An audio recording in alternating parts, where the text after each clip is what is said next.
Brothers వివాహాలు మరియు పండుగ వేడుకలకు సరికొత్త డిజైన్స్ తో అద్భుతమైన కలెక్షన్. మ్యామ్ నమస్కారం. మిమ్మల్ని ఇలా కలవడం చాలా సంతోషంగా ఉంది. ఇంకోటి ఏంటంటే ఐ డ్రీమ్లో మీరు మొట్టమొదటిసారిగా మాకు ఇచ్చే first interview. I'm really so excited. మీకు చాలా రుణపడున్నాను. ఎలా అంటే చాలామంది నాతో అన్నారు, విజయశాంతి గారి దగ్గరికి ఏ ఒక్క లేడీ వచ్చినా సరే ఆవిడ ఒక్కసారి మాట ఇస్తే మాట తప్పరు అని.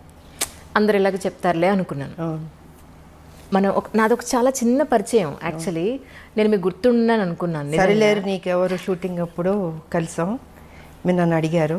Yes ma'am. సో అప్పుడు అడిగింది ఇప్పుడు కుదిరింది. నిజం మ్యామ్. నాకు ఎంత సంతోషం అంటే మా లాక్డౌన్లో మీ డోర్ కొట్టి మ్యామ్ ఇంటర్వ్యూ ఒకసారి గుర్తు చేద్దామని వచ్చానంటే మీరు ఇక్కడి నుంచి అంజలి నాకు గుర్తున్నావు, నేను నీకు ఇంటర్వ్యూ ఇస్తాను, మాట ఇచ్చాను, ఇస్తాను అని అన్నారు. మాట ప్రకారం అలాగే నిలబెట్టుకున్నారు. Thank you. నాకు ఇప్పుడు అనిపిస్తుంది ఏంటి అంటే మీలాంటి వాళ్ళు కదా నిజంగా రాజకీయాల్లోకి రావాలి. మాట ఇచ్చారు అని అంటే అది నిలబెట్టుకునే మనుషులు కదా రాజకీయాల్లో ఉండాలి. But really ma'am such a great meeting with you. Thank you. చాలా చాలా సంతోషంగా ఉంది. అది నేను నా సంతోషం చెప్పలేకపోతున్నా ఒక్క మాట. మన ఇంటర్వ్యూ మొదలు పెడతాం, ఇలా ఇంటర్వ్యూ మొత్తం పూర్తూనే ఉంటారు. Really ma'am, really ma'am. Ma'am actually మీ లైఫ్ని ఒక 3 పార్ట్స్గా తీసుకుంటే, ఒకటి మీ పర్సనల్ లైఫ్, 2 సినీ రంగ ప్రవేశం, 3 రాజకీయ జీవితం. ఈ మూడింటిని ఐ డ్రీమ్లో ఒక బయోగ్రఫీ లాగా కమింగ్ జనరేషన్స్ ఎప్పుడు ఆల్మోస్ట్ యూట్యూబ్లో 100 సంవత్సరాలు ఉంటుందట. సో దీని ఒక బయోగ్రఫీ లాగా తీసుకుని మీ జీవితంలో ఈ 3 ఎలిమెంట్స్లో ఇంపార్టెంట్ ఎలిమెంట్స్ని అలా డీటెయిల్డ్గా తీసుకుందనే ఉద్దేశంతో వచ్చిన కారణం. ఈ అవకాశాన్ని ఇచ్చిన మీకు నిజంగా చాలా చాలా ధన్యవాదాలు. ఒక్కసారి ఇప్పుడు దసరా నవరాత్రులు నడుస్తున్నాయి, చాలా డిఫరెంట్గా పెట్టారు బొట్టు. ఈ బొట్టుకి దసరాకి లేదు, నేను దీక్షలో ఉన్నాను. నేను ఆ పూజ చేస్తున్నాను, నేను నవరాత్రి పూజలు. సో కొన్ని పూజలు అంటే నేను డెఫినెట్గా నేను చేస్తూ ఉంటాను. సో ఇది నవరాత్రి కాబట్టి అమ్మవారికి ఆ దీక్షలో ఇంకా చేస్తున్నాను నేను. ప్రశాంతంగా ఉంటుంది మాకు, అంటే మార్నింగ్ అన్ని పూజలే ఉంటాయి కదా మాకు. గేట్ లోపలికి వస్తుంటేనే గేట్లోకి వస్తుంది ఒక ఫ్లేవర్, ఒక పువ్వుల వాసన, ఒక అగరబత్తి ధూపం. అది ఇల్లంతా మొత్తం పూజలు అగరబత్తులు అన్నీ ఉంటాయి. ఇంకా దేవుడు అంటే ఆ పూజ అంటే ఇంకా దానికి మనం టైం కేటాయిస్తూ ఉంటాం. కాకపోతే రాజకీయం మాకు ఉంటుంది, తప్పదు. సో దేవుడికి ఇవ్వాల్సిన సమయం ఆ సమయం నేను ఇచ్చేస్తాను. మార్నింగ్ నేను ప్రశాంతంగా ఉంటుంది ముందు. ఈ అంటే పర్టికులర్గా ఆ బుట్ట అలా పెట్టడానికి కారణం ఏదైనా ఉందండి? ఏమో నాకు తెలీదు. దేవుని దండం పెట్టుకుంటా అలా పెట్టేస్తాను అంతే. ఇలా పెట్టాలి అలా పెట్టాలని ఏమి ఉండదు. అది ఆ పూజ చేసినంతసేపు స్వామిలో ఆ లీనమైపోతున్నట్టు ఉంటుంది. సో అది అయిన తర్వాత ఆ అమ్మవారి దీవెనలతో బుట్ట అలా పెట్టేసుకుంటాను. మరి అది అంటే సుమంగళీళ్ళు ఎప్పుడు ఇలా పెట్టాలి ఒకటి ఉంటుంది లెక్క, ఇదేమో అమ్మవారిది. అది ఒక్కసారి మీ ఫ్యామిలీ గురించి, అమ్మ నాన్న. ఫ్యామిలీ గురించి చెప్పాలంటే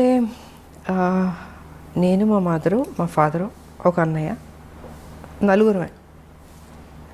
కథ ఫ్యామిలీ పరంగా చూసుకుంటే చాలా పెద్ద ఫ్యామిలీ. బట్ మా మదర్కి ఫాదర్కి నేను మా అన్నయ్య ఆయన జస్ట్ ఒక 2-3 years బ్యాక్ చనిపోయారు. సో నేను ఒక్కదానే ఉన్నాను. అండ్ ఇప్పుడు నేను నా భర్త, అంతే, ఇద్దరమే. చిన్న ఫ్యామిలీ ఇప్పుడు. కానీ మీ గురించి తెలుసుకోవాలి ఇంటర్వ్యూ కోసం అన్నప్పుడు నాకు యూట్యూబ్లో చాలా వీడియోలు మీ నాన్నగారు అంటే మీకు చాలా ఇష్టమని, మీరు షూటింగ్ టైంలో ఉన్నప్పుడు నాన్నగారు కాలం చేశారని, దాన్ని అసలు ఆ టైంలో మీరు కళ్ళు తిరిగి పడిపోయారని కూడా కొన్ని వీడియోలో చెప్పడం జరిగింది. ఒక్కసారి నాన్నగారి గురించి తెలుసు. యాక్చువల్గా దేవాలయం షూటింగ్ చేస్తున్నాం, అమరావతి, గుంటూరు నుంచి అమరావతి. సో అక్కడ షూటింగ్ చేస్తుంటే అక్కడ ఏంటంటే ఫాదర్కి చితి పెట్టడం సీను, టి కృష్ణ గారు డైరెక్షన్, దేవాలయం, శ్రవణ్ బాబు గారు. నేను సో అక్కడ ఫాదర్కి చితి పెట్టడం సీన్ నేను వెళ్ళి కూతురు చితి పెడుతుంది. ఆ సమయంలో ఏంటంటే ఇక్కడ చెన్నైలో అప్పుడు మా నాన్నగారు పోవడం జరిగింది. నాకు తెలీదు, చెప్పలే, టి కృష్ణ గారు ఎవరు చెప్పలే. సరే ఈవినింగ్ షూటింగ్ అంతా అయిన తర్వాత ఇన్ఫర్మేషన్ వచ్చింది. ఇప్పుడంటే మనకు సెల్ ఫోన్స్ ఉన్నాయి, అప్పుడంతా ల్యాండ్ లైన్, టైం పట్టేది, దొరికేది కాదు. ఐ థింక్ 6:37కి టి కృష్ణ గారికి వచ్చింది మెసేజ్ ఇలాగా ఫాదర్ పోయారనేసి. సో ఆయన ఏం చేశారంటే పోయారని చెప్పలే నాకు.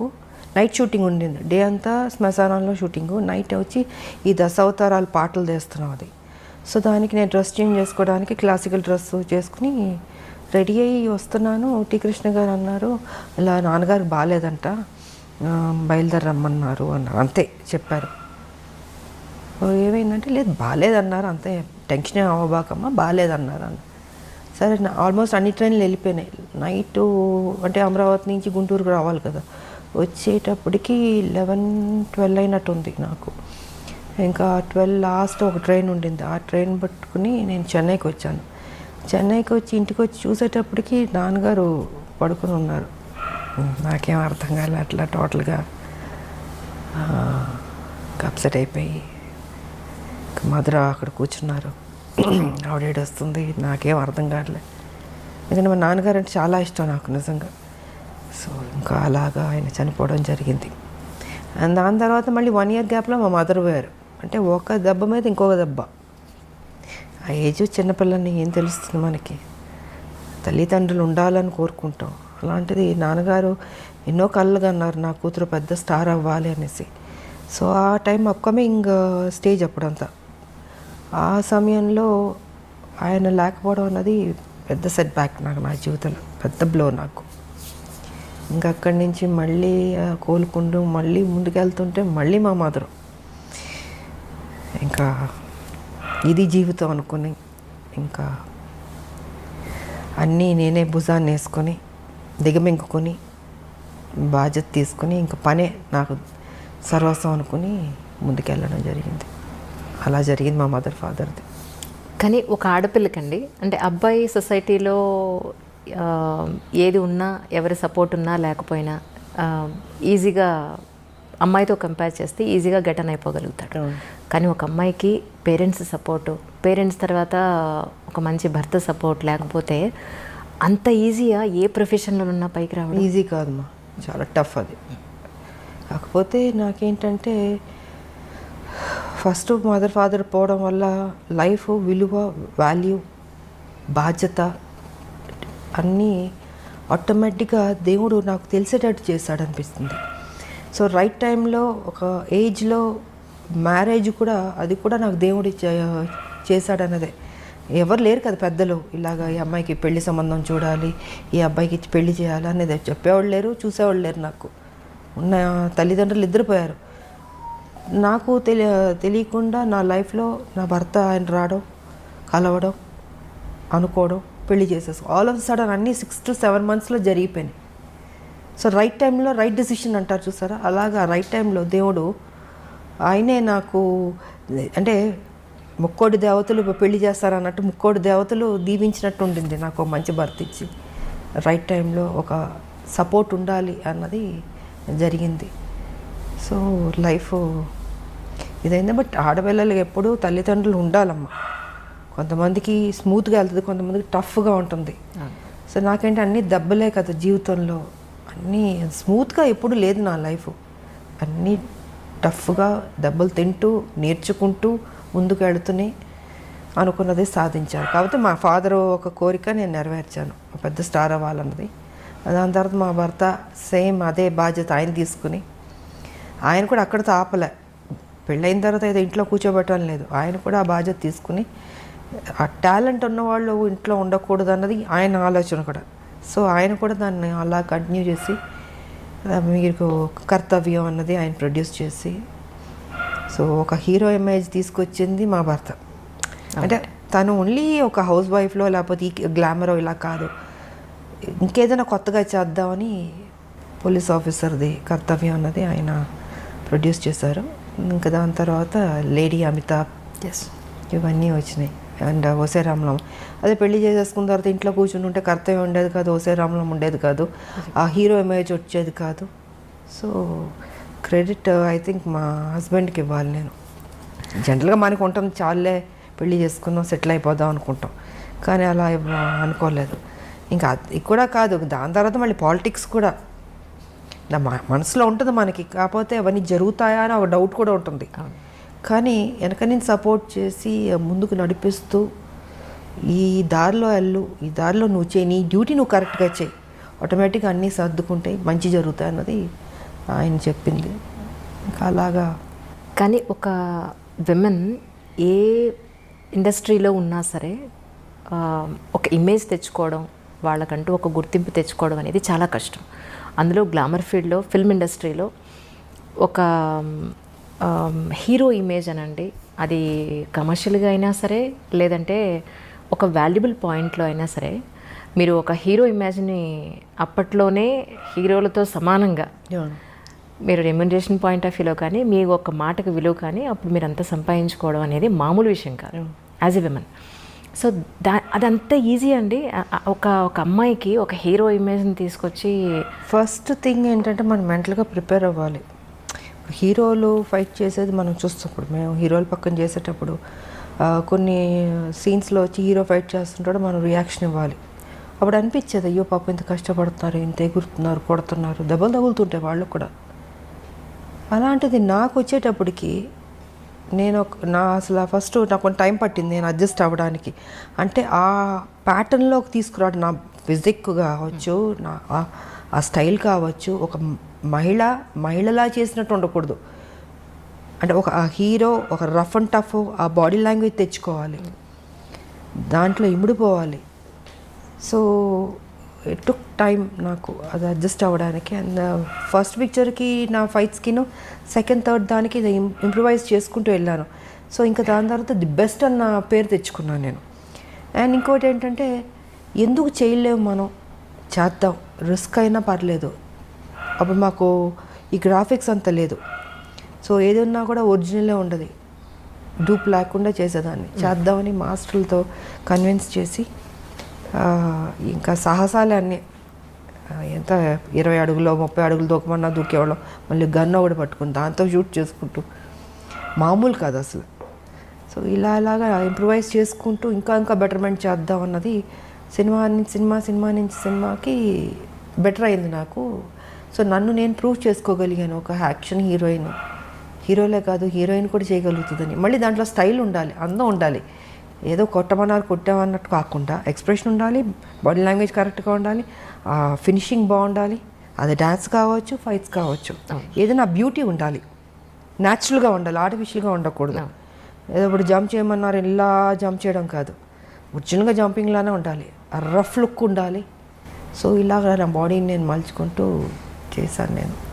కానీ ఫిల్మ్ ఇండస్ట్రీలో ఒక అమ్మాయికి గ్లామర్ పాత్రలు జనరల్గా అందరికీ వస్తూ ఉంటాయి, కానీ ఆర్టిస్ట్ వాళ్ళలో ఉన్న నటనని బయటికి తీసుకురాగలిగే డైరెక్టర్లు కానీ, అలాంటి సినిమాలు కానీ, అలాంటి కథలు కానీ, you are really so blessed. ఒక స్వయం కృషి తీసుకున్న, వందే మాత్రం తీసుకోవాలంటే టి కృష్ణ గారు అండి. అవునండి, ఆయనకి నేను రుణపడి ఉన్నాను, థ్యాంక్స్ చెప్పుకోవాలి. ఎందుకంటే ఆయన ఎక్కడున్నా ఆయన బ్లెస్సింగ్స్ ఉన్నాయి. తనలో ఒక నటన ఉందన్నది నేటి భారతంలో తీసుకొచ్చాడు బయటికి. తీసుకొచ్చి నాకు రావాల్సిన పేరు అద్భుతంగా వచ్చింది. ఓ విజయశాంతి ఓన్లీ గ్లామర్ కాదు, తను నటించగలుగుతుందని ఆ క్రెడిట్ కృష్ణ గారికి వెళ్తుంది. ఆయన ఏం చేశారు, అక్కడితో కాకుండా ఆయన అన్ని సినిమాల్లో విజయశాంతినే ఉంచాలి. అంటే ఆయన మైండ్ సెట్లో ఏముంది, ఓ రెవల్యూషనరీ ఫిల్మ్స్ అంటే అది తను సూట్ అవుతుంది, ఆయన రాసుకున్న కథకి ఆ పాత్రకి తను న్యాయం చేయగలుగుతుంది, తన ఎక్స్ప్రెషన్స్ బాగా రాబట్టగలుగుతుంది, సో బాగుంది అన్నది ఆయన మైండ్లో పెట్టుకుని ప్రతి సినిమాకి ఇంక తనే ఉండాలి, శాంతమ్మే ఉండాలి. ఆయన ఆప్యాదిగా పిలిచాడు శాంతమ్మని. సో ఆయన ప్రతి సినిమాలకు పెట్టేవారు. నేను ఒక స్టేజ్లో అన్న అని పిలిచేదా, అన్న మీకు బోరు కొట్టదా, అన్ని సినిమాల్లో నేనే పెడతాను, ఇంకొక హీరోయిన్ పెట్టండి అన్న. లేదు శాంతమ్మ నువ్వే చేయాలి, నువ్వే బాగా చేస్తున్నావు అనేసి. ఒక స్టేజ్లో అయితే ప్రతిఘటన అయితే నేను అన్నాను, కథ విన్నాను బాగుంది, బట్ నాకు డేట్లు కుదరలేదు, టోటల్గా బిజీగా ఉన్నాను. అప్పుడు అన్నాను, అన్న కుదరట్లేదు అంటే నువ్వు చెయ్యాలి, ఇది నువ్వు చేయకపోతే నేను చెయ్యను, భీష్మించి కూర్చున్నాడు ఆయన. ఇంకా ఏంటంటే ఆఖరికి అందరు ప్రొడ్యూసర్లు రిక్వెస్ట్ చేసి 1 నెల నాకు ఇవ్వండి అని 1 మంతే నాకు వెళ్ళాను, వైజాగ్ వెళ్ళి కంప్లీట్ చేసుకుని వచ్చేసాను. సో అంటే నేను చేయలేను అనుకున్నది దేవుడు కూడా అక్కడ కూడా నువ్వే చేయాలన్నట్టు చేయించాడు. అదొక మలుపు. మళ్ళీ సూపర్ స్టార్ అన్నది ప్రతిఘటనతో స్టార్ట్ అయింది నాకు ఆ టైటిల్. కానీ అప్పట్లో ప్రతిఘటన అంటే ఒక రెవల్యూషన్ తీసుకొచ్చారు. అసలు యాక్చువల్గా చాలా చిన్నమ్మాయి నేను. ఎగ్జాక్ట్లీ. అందరూ ఏమన్నారంటే అదేంటి ఈ కృష్ణ మరీ చిన్నపిల్లతో యాక్ట్ చేపిస్తున్నావు. ఒక లెక్చర్ క్యారెక్టర్ అంటే ఒక 30 ఏళ్ళు 40 ఏళ్ళు ఊహించుకుంటారు. బట్ ఆల్మోస్ట్ చాలా యంగ్ నేను. అంటే అందరూ క్రిటిసైజ్ చేశారు. అదేంటది ఆవిడ మరీ చిన్నపిల్ల ఉంది, చేయగలుగుతుందా, చేయలేదు, తప్పు చేస్తున్నావు, డెసిషన్ రాంగ్ అవుతుంది అని కృష్ణ గారితో. అంటే నాకు తెలుసు ఏం చేయించాలని కొంచెం గెటప్ అంతా వేసి మూడేసి కొంచెం పెద్ద అమ్మాయిలా కనపడేటట్టు చేసి నేను కూడా ఛాలెంజ్గా తీసుకున్నాను. ఎప్పుడైతే క్రిటిసైజ్ చేశారో నువ్వు చేయలేవేమో అని, ఎందుకు చేయలేను, నన్ను ఎప్పుడు అలా అంటే నాకు నేను ఊరుకోలేను, ఇంక దాన్ని ఛాలెంజ్గా తీసుకుంటాను. ఇంక తీసుకుని సో కృష్ణ గారు పట్టుబట్టడం, నేను ఆ ఛాలెంజ్గా తీసుకోవడం, అది అద్భుతంగా సక్సెస్ అయింది. అది మలుపు తిరిగింది నా లైఫ్ దాంతో. మీలో నటనని బయటికి తీసుకొచ్చింది ఒక మాస్. అందరూ గ్లామర్ని చూస్తే ఆయన మాత్రం మీలో ఉన్న అంతే. ఫస్ట్ కృష్ణ గారికి క్రెడిట్ వెళ్తుంది. దాని తర్వాత మిగతా వాళ్ళందరూ మంచి డైరెక్టర్లు, గొప్ప డైరెక్టర్లు పనిచేస్తారు, బట్ డిఫరెంట్ క్యారెక్టర్స్. బట్ ఆ అమ్మాయిలో ఆ టాలెంట్ ఉన్నదని తీయాలి కదా ఎవరో ఒకళ్ళు, అది టీ కృష్ణ గారు. అవును. కానీ ఒక ఆర్టిస్ట్కి తన జీవితం మొత్తం మీద చూసుకుంటే మహా అయితే ఒక 2, 3 దొరుకుతాయేమో అలాంటి రేర్ కదా. కానీ మీ విషయంలో ఒక పెద్ద లిస్టే ఉందండి. నిజంగా నేను ప్రిపేర్ చేసుకున్నాను, చదవండి లిస్ట్. అసలు మామూలు కాదు. మీరు టీ కృష్ణ గారితో చేసిన సినిమాల దగ్గర నుంచి టీ కృష్ణ గారితో దగ్గర మీరు 6 సినిమాలు కంటిన్యూస్గా చేశారు. అన్నింటికన్నా మించి అసలు మీరు చేసిన సినిమాలన్నింటిలో అద్భుతమైన ఆర్టిస్ట్ని బయట తీసుకొచ్చిన సినిమాలంటే 10ల సంఖ్యలో ఉన్నాయి. ఎవరికన్నా 3, 4 చెప్పుకోవడానికి ఉంటాయి అసలు. అలాంటిది యూఆర్ రియల్లీ బ్లెస్డ్ అండి నిజంగా. అది మా అందరూ దేవుడు ఎందుకో నా మీద కొంచెం ప్రేమ ఎక్కువైనట్టుంది, అందుకే అంత మంచి చేశాడు నాకు. మనసు మంచిది కాబట్టి మంచిగా జరుగుతుంది. నిజంగా నేను ఎప్పుడు ఎవరి గురించి చెడుగానో నాకు అనవసరం. నా పని, నా డ్యూటీ, నా ఇల్లు, అంతే. ఇదే నా ప్రపంచం అనుకున్నాను నేను. కానీ అదే ఒక అమ్మాయికి ఎక్కడన్నా మీకు తెలుసుండి ఒక అమ్మాయికి ఎక్కడన్నా అన్యాయం జరిగింది అని అంటే మాత్రం నిజంగా రామలం బయటకు వస్తుంది అనేది మొన్న అమ్మాయి విషయంలో చిన్నపిల్ల. అది మహిళలకి ఎప్పుడు న్యాయం జరగాలనేది మాత్రం నేను ఫస్ట్ నుంచి పోరాడుతూనే ఉన్నాను. నా వాయిస్ రేస్ చేశాను. నేను బాధగా ఉంటుంది, ఎందుకంటే ఒక మహిళగా నాకు తెలుసు ఆ కష్టాలు, ఎంత కష్టపడితే కానీ పొజిషన్కి రారు, ఎంత స్ట్రగుల్ అవ్వాల్సి వస్తుంది. ప్రతి చోట అడ్డంకి ఉంటుంది. అంటే మన ప్రొఫెషన్లో ఏ ప్రొఫెషన్ ఎన్నుకున్నా దాంట్లో అచీవ్ చేయడానికి అడ్డుపొలలు వేస్తూ ఉంటారు, వెనక్కి లాగుతుంటారు. సో ఆ పెయిన్ కానీ నాకు తెలుసు. అది కాక మొన్న జరిగిన ఇన్సిడెంట్ అయితే అది మరీ దారుణం అమ్మ. నాకు నిజంగా అది ఆ మధ్యన ఒక 3 months బేబీ, మళ్ళీ అది రిపీట్ చేయాలంటే మళ్ళీ నా మూడ్ పాడైపోద్ది. అది అంటే ఎలాంటి ప్రపంచం ఎలాగైపోతుంది, బాగుపడద్దు అనుకుంటే ఇంకా వర్స్ట్ అవుతుంది ఏంటి అన్నది నిజంగా బాధగా ఉంది. అది తెలియదు, మరి మారాలమ్మా. అదే మొన్న చాలా రోజుల తర్వాత మీరు ఆ ఇష్యూ గురించి ఆ శవం అతనిది కాదు, మీరు అసలు ఏం చేశారో చెప్పండి అని డిపార్ట్మెంట్ వాళ్ళు. బికాస్ ఫస్ట్ లేదంటారు, కాస్త ఉందంటారు. అంటే ఒక వ్యక్తిని పట్టుకోవడానికి ఎందుకు ఇంత గేమ్ అనేది నేను చెప్పదలుచుకుంది ఆ రోజు. అండ్ నిజంగా నడి రోడ్డు మీద చంపాలి వాడిని, అంత కోపం వచ్చింది నాకు. సరే, ఇంకా వీళ్ళు చేసే పోలీసులు చేసే గేమ్ అన్నీ చేస్తుంటారు, ఎన్కౌంటర్లు చేస్తారు, ఇవన్నీ చేస్తారు. బట్ ఏదైనా అది కరెక్ట్ కాదమ్మా. అది వాళ్ళకి ఎలా వస్తుంది ఈ ఆలోచన తెలియట్లేదు నాకు. పాప ఆ తల్లిదండ్రులు నిజంగా, ఆ తల్లి నేను ఓదార్చలేకపోయినా, ఆవిడ కంటిన్యూస్ ఏడుస్తూనే ఉంది. ఆ పెయిన్ ఎంత ఉంటుందమ్మా నిజంగా, చాలా బాధ వేసింది నాకు. అండ్ నాకు వచ్చిన కోపాన్ని వాడిని అక్కడే పట్టుకుని కొడదామా చంపుదామా అని అంత కోపం వచ్చింది నాకు నిజంగా. అసలు ఆ చంటి బిడ్డ ఎంత ముద్దుగా ఉంది ఆ పాప. నిజమా, వాడికి ఒక బిడ్డ ఉన్నట్టుంది. ఐ డోంట్ నో మరి ఇలా మైండ్లో ఏమైనా దెయ్యం దూరుతుందా, రాక్షసులానో కూర్చుంటారో తెలియదు. మరి చిచి, సమాజం పాడైపోయిందమ్మా చాలా మ్యామ్. నిజం. మెయిన్ ఈ డ్రగ్స్ వల్ల వాళ్ళు ఏం చేస్తున్నారో వాళ్ళకి తెలియకపోవడం వల్ల గవర్నమెంట్ ప్రతి స్టేట్లో గవర్నమెంట్ చాలా సీరియస్గా తీసుకోవాలి ఈ విషయం మాత్రం. అంటే ఆ మత్తులో తేడా తెలియట్లేదు వాళ్ళకు కూడా. తల్లి చెల్లి బిడ్డ అన్న తేడా కూడా లేకుండా మృగంలాగా తయారైపోయారు. సో డ్రగ్స్ అనేది కంట్రోల్ చేయాలి, లేకపోతే టోటల్గా చట్టాలు ఇంకా స్ట్రాంగ్ చేయాల్సిందే. నాన్నగారు కాలం చేసిన తర్వాత మళ్ళీ టి కృష్ణ గారు కాలం చేసినప్పుడు మీరు అంతగా కదిలిపోయారని చెప్పి Yeah. విన్నాను మ్యామ్. అసలు అంటే ఆయన సినిమాల ద్వారా మీలో ఉన్న నటీమణ్ణి బయటకు తీసుకురావడం ఒకటే కాకుండా ఆయనతో ఉన్నంత బాండింగ్ అంటే ఏం చెప్తారు మ్యామ్? ఒక అన్న చెల్లెల్ని ఎంత అపురూపంగా చూసుకుంటారో అలాగా ఆయన కానీ వదిన ఆవిడ కానీ ఎంతో ఆప్యాయతగా. అప్పుడు గోపీచంద్ అంతా చిన్నపిల్లలు, అవును ఇంకొక పెద్ద బాబు ఉన్నాడు, అబ్బాయి కూడా చనిపోయాడు, ఎస్ మ్యామ్. పాప ఒకటి ఉంది. సో అందరూ ఒక ఫ్యామిలీలా ఉండేవాళ్ళు నిజంగా, అంత అన్యోన్యంగా. ఆ, ఆయన ప్రతిదీ కేర్ తీసుకుని శాంతమ్మ ఇది చేయాలి ఇది చేయాలి అనేసి అలాగన్నా. ఓసారి పొరపాటు అయ్యేది, అంటే యాక్టింగ్ ఈ సీన్ సరిగా రాకపోతే ఊరుకునేవాడు కాదు, ఆయన తిట్టేవాడు ఆయన. ఈ రేపటి పౌరుల షూటింగ్లో అయితే ఆ పెద్ద సీను కోర్టుని గుడి బయట పెట్టి లెంతీ డైలాగ్ పెట్టి చేయాలి. ఆయన అప్పటికి క్యాన్సర్తో బాధపడుతూ బెడ్ మీద పడుకొని డైరెక్షన్ చేస్తున్నారు. సో ఆ సీన్ ఏంటంటే గంటలు గంటలని చేతులు చేయాలి. నేను ఒక ప్యాటర్న్లో చేసుకుంటూ వస్తే కట్ చేసి చేతులు ఇలాగ చేయాలి కదా, ఎందుకు ఇలా ముడుచుకుని చెప్తావు డైలాగు డామ్ డూమ్ అని తిట్టేశాడు ఆయన. నాకు అర్థం కాలే, ఎప్పుడు నేను చూడలేదు ఆయన్ని అంత ఎమోషన్ అయ్యి కోపం రావడం అన్నది. ఒక నిమిషం కూర్చుని పోయాను, నేను ఎక్కడ పొరపాటు చేస్తున్నాను అనుకుని చూసుకుని నాకు కొంచెం టైం అన్నాను. వెళ్ళి 5 minutes కూర్చుని ప్రిపేర్ అయ్యాను, వచ్చాను, సింగిల్ టేక్లో ఓకే చేస్తాను. అంటే ఎక్కడో పొరపాటు జరగచ్చు, అంటే ఆయన మైండ్లో ఇలాగ ఈ క్యారెక్టర్ ఇలా చేయాలి, వైల్డ్గా చేతులని చూపించి అది ఇది ఇలా చేయాలని అని ఉంది. నేను ఒక ప్యాటర్న్లో డైలాగ్ చెప్పుకుంటూ మామూలుగా చేసుకుంటూ వెళ్ళినా, అది కాదు, నాకు అది కావాలి.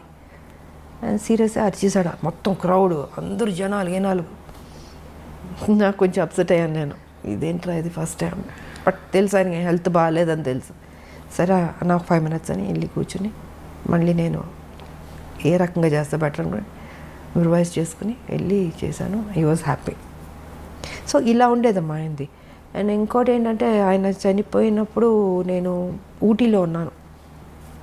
సో ఊటీలో నాకు తెలిసింది వై హరికృష్ణ గారు ఉన్నారు అప్పుడు. కళ్యాణ తాంబూలం షూటింగ్ శోభన్ బాబు గారు నాది జరుగుతుంది. అంటే అప్పుడు తెలిసేటప్పటికి డెఫినెట్గా ఆయన నాకు ఒక గురువు, నాకు ఒక అన్న, అంత కేర్ తీసుకున్న లైఫ్ ఇచ్చిన ఒక గొప్ప వ్యక్తి. ఆయన చనిపోతే మనం ఎలా వదిలేస్తామని అక్కడి నుంచి ఊటీ నుంచి ట్రైన్ పట్టుకుని మొత్తం 2 ట్రైన్లు మారి వెళ్ళాను నేను. వెళ్ళి శ్మశానానికి వెళ్ళేటప్పటికి ఆల్మోస్ట్ అన్నీ అయిపోయినాయి. నేను రీచ్ అయ్యేటప్పటికి వదునున్నారు ఆవిడ అక్కడ. ఇంకా అప్సెట్ అయిపోయాను నేను, అంత గౌరవం నాకు ఆయన అంటే. సో అలా జరిగింది టి కృష్ణ గారు. కానీ టి కృష్ణ గారు కాలం చేసిన తర్వాత వాళ్ళ పిల్లలని చాలా దగ్గరుండి మీరు చూసుకుని వాళ్ళ చదువులతో సహా మీరు పట్టించుకున్నారని అన్నారు, అది ఎంతవరకు నిజం?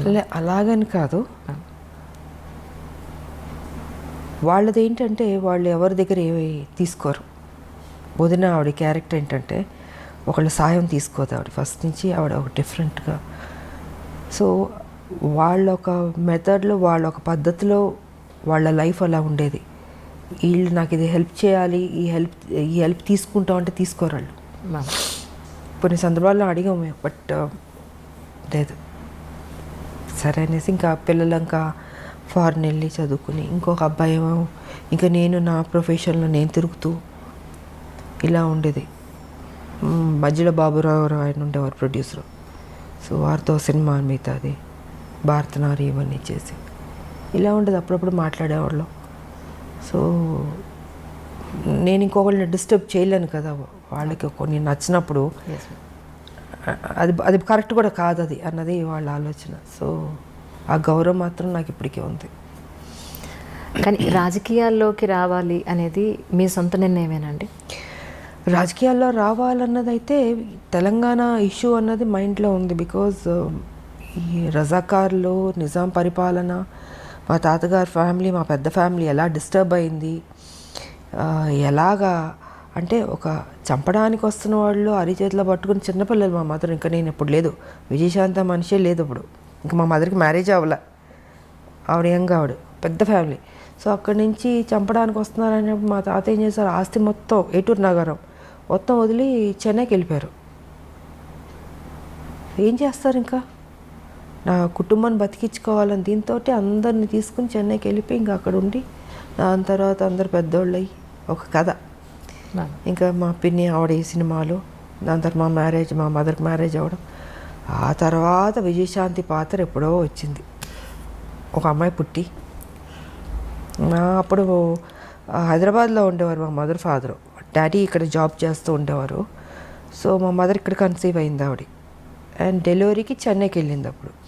సో ఇలాగా విజయశాంతి అప్పుడు బయట ప్రపంచానికి వచ్చింది. కానీ సపరేట్ తెలంగాణ అప్పుడు సో అలాగా దీంతో నాకు మా మదరు ఒక సర్టన్ టైంలో ఇలా అలా చెప్పే మామూలు కూర్చుంటాం మదర్ నేను కూర్చుని మాట్లాడుకున్నప్పుడు ఏంటంటే ఆవిడ చిన్నప్పుడు ఏం జరిగింది, రజాకార్లు, నిజాం పరిపాలన, ఇవన్నీ చెప్తూ చెప్తూ చెప్తూ ఎక్కడో తెలియని ఒక విత్తనం పడింది బుర్రలో. సరే ఆ సాఫ్ట్ కార్నర్ అలా అలా వచ్చి ఒక స్టేజ్లో తెలంగాణ అన్న దీని మీద ఒక టాపిక్ వచ్చినప్పుడు ఇంకా మా హస్బెండ్ కూడా yes you have to do అన్నది. ఇంకా ఆయన నన్ను టైం వచ్చింది ఎంటర్ ది డ్రాగన్ లాగా వార్ ఫీల్డ్లోకి దిగు అన్నది ఇంకా ఆయన చెప్పడం, మనం దిగడం మొదలుపెట్టాం. 1998 జనవరి 26 బీజేపీలో చేరడం జరిగింది. కానీ బాలకృష్ణ గారితో, చిరంజీవి గారితో ఎక్కువ సినిమాలు చేశారు. ఆల్మోస్ట్ 17-18 సినిమాలు దగ్గర దగ్గర. ఒక సినిమా అటు ఇటులో చిరంజీవి గారితో ఎక్కువ, బాలయ్య ఇద్దరు ఎక్కువ. జస్ట్ 1 or 2 మూవీస్, పెద్దగా డిఫరెన్స్ కూడా ఏం లేదు. అయితే నిప్పురవ్వ సినిమా తర్వాత మళ్ళీ బాలకృష్ణ గారితో చేయకపోవడానికి అంటే తర్వాత స్టోరీ ఏమీ సెట్ కాలేదంటారా? తర్వాత చేయకపోవడానికి కానీ ఎవరితో చేయకపోవడానికి కాదమ్మా, పరిస్థితులను బట్టి ఆ రోజుకి వేరే సినిమాల కమిట్మెంట్లను బట్టి. ఇప్పుడు ఒక సినిమా వచ్చినప్పుడు మనం చేయగలుగుతాం, బాగుంటే చేస్తాం. అలాగా ఆ తర్వాత మళ్ళీ నాకు నా ఇమేజ్ డిఫరెంట్గా వెళ్ళి కొంచెం ఆ హీరో ఇమేజ్ వచ్చేటప్పటికి నేను ఇంకెక్కువ హీరోయిన్ సబ్జెక్ట్స్ మీద ఆ హీరో ఫిల్మ్స్ లాగా ఎక్కువ చేయాల్సి వచ్చింది. సో కుదరలేదు నాకు, ఇంకా రెమ్యునరేషన్లు పెరిగిపోయినాయి. ఎగ్జాక్ట్లీ హైయెస్ట్ రెమ్యునరేషన్ తీసేసుకున్నాను. సో న్యాచురల్గా నేను ఒక హీరో అయిపోయాను కాబట్టి ఇంకా నా సినిమాలు నేను చేసుకుంటూ ముందుకు వెళ్ళాల్సి వచ్చింది. అలాగా గ్యాప్ వచ్చింది, అంతేగాని ఇంకేంటి. ఒక హీరోయిన్గా అప్పటి వరకు హీరో పక్కన హీరోయిన్గా యాక్ట్ చేసిన ఒక హీరోయిన్, టాప్ మోస్ట్ హీరోయిన్. మీరు ఆల్మోస్ట్ టాప్ మోస్ట్ హీరోలు అందరితో కలిసి మీరు వర్క్ చేశారు. 60 మంది ఉంటారు అనుకుంటా, బహుశా 60 మంది హీరోలతో అనుకుంటారు. ఎగ్జాక్ట్లీ అంటే కొత్త వాళ్ళు, చిన్నవాళ్ళు, మా అందరూ ఆల్ అండ్ ఆల్. సో అలాంటి ఒక హీరోయిన్ తర్వాత మిమ్మల్ని బేస్ చేసుకుని స్టోరీస్ రావడం అనేది మొదలయ్యేది. దాని తర్వాత అలాంటి హీరోయిన్ని మళ్ళీ ఒక హీరో పక్కన పెట్టడం అని అంటే అది ఆల్మోస్ట్ 2 హీరోల బరువు. ఒక మాట చెప్పాలంటే అది కథాపరంగా కానీ ఆర్థికంగా. అంటే హీరో ఇమేజ్ వచ్చిన తర్వాత కూడా గ్యాంగ్ లీడర్ చేశాను కదా. గ్యాంగ్ లీడర్ చేశాను, మెకానికల్ చేశాను. సో చేశాను నేను, బట్ ఎక్కువ దాని మీద నేను ఫోకస్ పెట్టాను. ఇంకా హీరో ఇమేజ్ 1-2 తప్ప ఇంకా దాని తర్వాత కుదరలే. ఒక హీరోయిన్కి హీరోయిన్ సెంట్రిక్ మూవీస్ రావడం అనేది ఇక అది పీక్ పరాకాష్ట అంటారా మీ ఉద్దేశ ప్రకారం? అంతే కదా. నేనే ఊహించుకోలేదు అసలు నా లైఫ్లో ఇలాగ ఒక హీరో ఇమేజ్ వస్తుంది, నేను యాక్షన్ సినిమాలు చేస్తాను, ఎంత రిస్క్ తీసుకుంటాను, ఎంత హైయెస్ట్ పేడ్ హీరోయిన్ అవుతాను, నేను నా లైఫ్లో నేను ఊహించలేదు. నిజంగా అది గాడ్ గిఫ్ట్ అనే చెప్పాలి. ఇప్పటికి ఇది ఎలా జరిగిందో నేను అనుకుంటాను అప్పుడప్పుడు కూర్చున్నప్పుడు, ఇది నిజమేనా, ఇది ఎంత మాయా ఒక్కోసారి. బట్ అది మాయే, లైఫ్ అంటే మాయే, ఏం ఉండదు. ఉన్నంతసేపే నాది అది ఇది అనుకుంటాం. చనిపోయిన నెక్స్ట్ మూమెంట్ ఎప్పుడు బాడీ తీసేస్తారు అనుకుంటారు. సో ఏది తీసుకెళ్ళాం మనం, ఒకటే తీసుకెళ్ళేది ఒక మంచి పేరు ఒకటే తీసుకెళ్తాం. ఉన్నంత వరకు మంచి చేసామా, ఎగ్జిట్ అయ్యామా, అదే చూసుకోవాలి. 10 మందికి ఉపయోగపడాలి, ఆ హెల్పింగ్ నేచర్ ఉండాలి. ఏది తీసుకెళ్ళినప్పుడు ఎందుకు స్వార్థం ఎందుకు ఉండాలి, ఎందుకు పిసినారులా ఉండాలి? 10 మందికి అన్నం పెట్టండి, కష్టం ఉన్న వాళ్ళని ఆదుకోండి. మీరు చనిపోయేటప్పుడు ఏమో తీసుకెళ్ళరు కదా, మరి ఎందుకు ఆ మెంటాలిటీ ఎందుకు అలా ఉంటుంది మీకు? అది కరెక్ట్ కాదన్నది నేను చెప్పదలుచుకుంది. 10 మందికి ఉపయోగపడి 10 మందికి కష్టంలో ఆదుకున్నా అనుకో, మనం చనిపోయిన తర్వాత అయ్యో మంచోళ్ళ ఆవిడ, మంచి చేసింది, అదొక్కటే తీసుకెళ్తాం. నిజం. మనకు కూడా తృప్తి ఉంటుంది జీవితంలో. బతుకున్నంత వరకు మంచి చేసాము దేవుడా, నాకింత చేస్తావు, నేనేం చేశాను, సమాజానికి ఏం చేశాను అన్నది ఉంటుంది కదండి. సో ఆ సమాజానికి ఏం చేయాలన్నది రాజకీయ పరంగా చేయగలుగుతాం, లేదా సోషల్ వర్క్ చేయగలుగుతాం. సోషల్ వర్క్ చేశాను, రాజకీయ పరంగా నేను చేసుకుంటూ వెళ్ళాను. బట్ దాని పెద్ద ఆర్భాటంగా పబ్లిసిటీలు చేసుకుని నాకు నచ్చదు. మొన్న కూడా మీ పుట్టినరోజు నాడు ఎంతమంది వచ్చారు మ్యామ్ ఆ రోజు? నేను చెప్పాను, నేను చూపించుకోను. అవును, నాకెందుకు అది పబ్లిసిటీ చేస్తుంటే నువ్వు నిజంగా సేవ చేసినలాగా ఉండదు, స్వార్థం కోసం అన్నట్టు ఉంటుంది. సో అందుకే వదిలేయండి, నాకు తోచింది నేను చేసుకుంటూ వెళ్ళిపోతుంటాను అన్నది నా ఆలోచన విధానం. తల్లి తెలంగాణ పార్టీ కింద మీరు చాలా వైద్య సేవలు కూడా అందించారు అప్పట్లో. సో దాని గురించి కూడా ఎక్కడ మీరు ఎప్పుడూ చెప్పుకోలేదు. అదే నేను చెప్పనమ్మా, చదివించేవాళ్ళని చదివిస్తాం, ఇంకా ఆర్థిక పరంగా అందిస్తాం, ఇవి చాలా రకరకాలు ఉంటాయి, మళ్ళీ చెప్పుకోవడం ఎందుకు వేస్ట్. సో నాకు తృప్తి, నా జీవితంలో ఇది ఒక మంచి చేస్తాను, ఒక చిన్న సాటిస్ఫాక్షన్. నాకు ఎవరికైనా ఏదైనా చేస్తే ఎందుకో తెలియదు, ఒక ఆనందం వస్తుంది. నాకు చేసుకోవడం కన్నా ఎదుటోళ్ళు చేస్తే సంతోషపడతాను నేను. సో నా లైఫ్ పద్ధతి అది. అంటే చాలామంది విమర్శకులు అనండి, లేదా మీ గురించి తెలుసుకోవాలనుకునేవాళ్ళనండి, తల్లి తెలంగాణ పార్టీ ఎందుకు పెట్టాలనిపించింది, ఎందుకు టీఆర్ఎస్లో విలీనం చేశారు అని అంటే మేము ఎందుకు పెట్టాలంటే ఆ రోజుకున్న పరిస్థితి ఏంటంటే, ఒక మహిళగా ఇది నా బరువు, నా భుజాన్ని వేసుకున్నాను. నా మెంటాలిటీ ఏంటంటమ్మా, ఒక ఇష్యూ నేను టేకప్ చేస్తే అది అచీవ్ చేసి దాంట్లో సక్సెస్ చూసే వరకు నేను నిద్రపోను. దానివల్ల నేను ఎంత కోల్పోతున్నానో సిద్ధపడతాను. ఆర్థిక పరంగా కావచ్చు, లేకపోతే నా కెరియర్ పరంగా కావచ్చు, ఏది కోల్పోయినా పర్లేదు, కానీ నేను అనుకున్నది సాధించాలి అన్న ఒక లక్ష్యంతో నేను తెలంగాణ ఇష్యూని టేకప్ చేశాను. సో 98 నేను బీజేపీలో నేను జాయిన్ అయినప్పుడు తెలంగాణ కోసమే వచ్చాను. ఆ రోజుకున్న నాకు ఆఫర్స్ కానీ, కంటెస్ట్ చేయమన్నా కానీ, లేకపోతే ఆ రోజు అధికారంలోకి వచ్చింది బీజేపీ, నేను మంత్రిని అయి ఉండేదాన్ని. నాకు లేనిది లేదు, అన్నీ ఉన్నాయి, నాకు అన్నీ ఆఫర్స్ చేశారు. కానీ ఇది కాదు కదా, ఒక ఉద్యమం, ఒక తెలంగాణ స్టేట్ అన్నది చాలా పెద్ద విషయం. అది ఒక మహిళగా నేను అది ఉన్నది, ఆల్రెడీ ఉంది, దాన్ని బతికిద్దాం, దాన్ని తీసుకొద్దాం బయటికి, దాన్ని అచీవ్ చేద్దాం అన్న దీంతో ఆ రోజు నేను ఆ నిర్ణయం తీసుకుని చేసుకుంటూ వచ్చాను. కానీ ఒక సందర్భంలో ఏంటంటే, కొంతమంది నాయకుల వల్ల, నేను పేరు చెప్పుకోదలుచుకోలేదు, వాళ్ళు ముఖ్యమంత్రులు కూడా కావచ్చు ఆ రోజుకి. సో వాళ్ళు ఏంటంటే ఈ తెలంగాణ రావడం వాళ్ళకి ఇష్టం లేదు. సో దీనివల్ల నేను ఆ రోజుకి ఉన్న పరిస్థితికి నేను పార్టీ విడిచి బయటకు రావాల్సి వచ్చింది. చెప్పాలంటే కూడా చెప్పచ్చు, it's because of TDP. Chandrababu గారు ఆ రోజు పరిస్థితిలో వాళ్ళు అలయన్స్లో ఉన్నారు అందరూ. వాళ్ళు ఏంటంటే ఒప్పుకోవట్లేదు. ఇప్పుడు ఇవాళ మనకి మోడీ గారికి ఉన్న మెజారిటీ, ఫుల్ మెజారిటీ అప్పుడు లేదు. Number of alliance partners, ADMK కావచ్చు, డిఎంకే కావచ్చు, మన అదేంటి టీడీపీ కావచ్చు, ఇలా నెంబర్ ఆఫ్ పార్టీస్ ఉంది. కాబట్టి అదేంటంటే అవుట్ ఆఫ్ ద వే వెళ్ళి ఇవ్వాలి. ఫుల్ మెజారిటీ వచ్చి ఉంటే ఇచ్చేసేవాళ్ళు, కానీ రాలే. మిగతా అలయన్స్ పార్టీల మీద ఉండాల్సి వచ్చింది వాళ్ళ సపోర్ట్తో. అప్పటికి నేను ఫైట్ చేశాను, మ్యాక్సిమం నేను ఫైట్ చేశాను. ఇంకొక స్టేజ్లో అయితే ఇంకా సరే, ఇప్పుడు వాళ్ళ ఆలోచన వాళ్ళకు ఉండొచ్చు, చంద్రబాబు గారు కలిసి ఉండాలని. కానీ తెలంగాణకి ఎంత అన్యాయం జరుగుతుందో, ఈ స్టేట్ వస్తే వాళ్ళకి బెటర్ అవుతుంది కదా అన్నది నాకు. Yes ma'am. 69 ఉద్యమం తీసుకున్నా, ఇంతకుముందు అనేక మంది త్యాగాలు చేశారు, కొట్లాడారు. కానీ ఎక్కడో చోట ఆగింది, మళ్ళీ దానికి ప్రాణం పోయాలి, మళ్ళీ ముందుకు తీసుకెళ్ళాలి అనేది నా ఆలోచన. సో నేను ఆ రోజుకి మ్యాక్సిమం నేను కొట్లాడితే వాళ్ళు అది జరగనివ్వకుండా అడ్డుపడడం వల్ల ఇంకేదో కుదరదేమో అనేసి ఇంకప్పుడు పార్టీ నుంచి బయటకు రావాల్సి వచ్చింది. వచ్చి అది అక్కడితో ఆపలే, దాన్ని బతికిద్దామని నేను తల్లి తెలంగాణ పార్టీ పెట్టాను. పెట్టి ప్రతి ఇష్యూ మీద కొట్లాడాను నేను. 4.5 years నడిపాను, 2009 వరకు సో 2009 వరకు ఉన్నప్పుడు అప్పుడు టీఆర్ఎస్ వాళ్ళు వచ్చి నన్ను బతిమలాడి రమ్మని, అసలు ఆలోచన లేదు నాకు, అసలు టీఆర్ఎస్లో వెళ్ళా లేదు. ఇవాళ కేసీఆర్ గారి గురించి మీకు అందరికీ బాగా తెలుసు.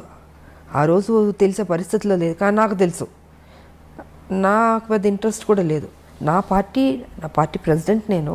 4.5 years నుంచి ప్రతి ఇష్యూస్, రైతులు కావచ్చు, స్థానికుల ఉద్యోగాలు కావచ్చు, మూసీ నది కావచ్చు, విష జ్వరాలు కావచ్చు, కరెంట్ కావచ్చు, యువకుల ఇష్యూ కావచ్చు, ఉద్యోగస్తులు కావచ్చు, ఇవన్నీ ఇష్యూస్ ఒకటి కాదు. ఇంత కొట్లాడుతూ దూకుడుతూ వెళ్తున్నప్పుడు అప్పుడు వైఎస్ రాజశేఖర రెడ్డి గారు వాళ్ళు వీళ్ళందరూ అమ్మో ఈ అమ్మాయి బాగా దూకుడు మీద వెళ్తుంది అంటే బాగా చేస్తున్నాను నేను, నా డ్యూటీ నేను కరెక్ట్గా చేస్తున్నాను. కరెక్ట్. సో ఓ పక్కన మెచ్చుకునేవారు, బయట మెచ్చుకునేవారు. బట్ ఈ అమ్మాయి దూకుడు మీద వెళ్తే ఇంకా స్ట్రాంగ్ అయిపోతుంది, బలపడకూడదు అని కొంతమందికి ఉండొచ్చు. సో కేసీఆర్కి ఏంటి, ఆయనకి ఈవిడ స్ట్రాంగ్గా వెళ్తుంటే ఒక మహిళగా ఈవిడ రేపు బలపడిపోతే నేను వెనక్కి అయిపోతానేమో. అప్పుడు ఈ వాజ్ సో ఆయన అప్కమింగ్ అప్పుడు పార్టీ పెట్టుకుని 2001లో. సో ఈ అమ్మాయి ఇంత బోల్డ్గా వెళ్తుంది కదా, ఎందుకు లాగేస్తే బెటర్ కదా. ఆయన ఆలోచనలన్నీ నెగిటివ్ ఆలోచనలు. నాకు కొంతవరకు అర్థమైపోయింది ఈయన కరెక్ట్గా ఉండడం. బట్ ఈయన ఏంటంటే మనుషులు కబురు పెట్టి జయశంకర్ గారు మేధావులు వాళ్ళతో వీళ్ళతో ఏంటంటే మర్జ్ చేయమని నా మీద ఫోర్స్ పెట్టేవారు. నేను ఎందుకు అంటాను, రెండు ఒక కాజ్ మీద వెళ్తున్నప్పుడు మీరు తెలంగాణ కోసం, నేను తెలంగాణ కోసం. మీరు ఇప్పుడు వచ్చారు, నేను 98 నుంచి నేను మొదలు పెట్టాను. సో ఇద్దరం కలిసి ఉద్యమాలు చేద్దామండి. నేను ఎందుకు నా పార్టీ మీ దాంట్లో విలీనం చేయాలి.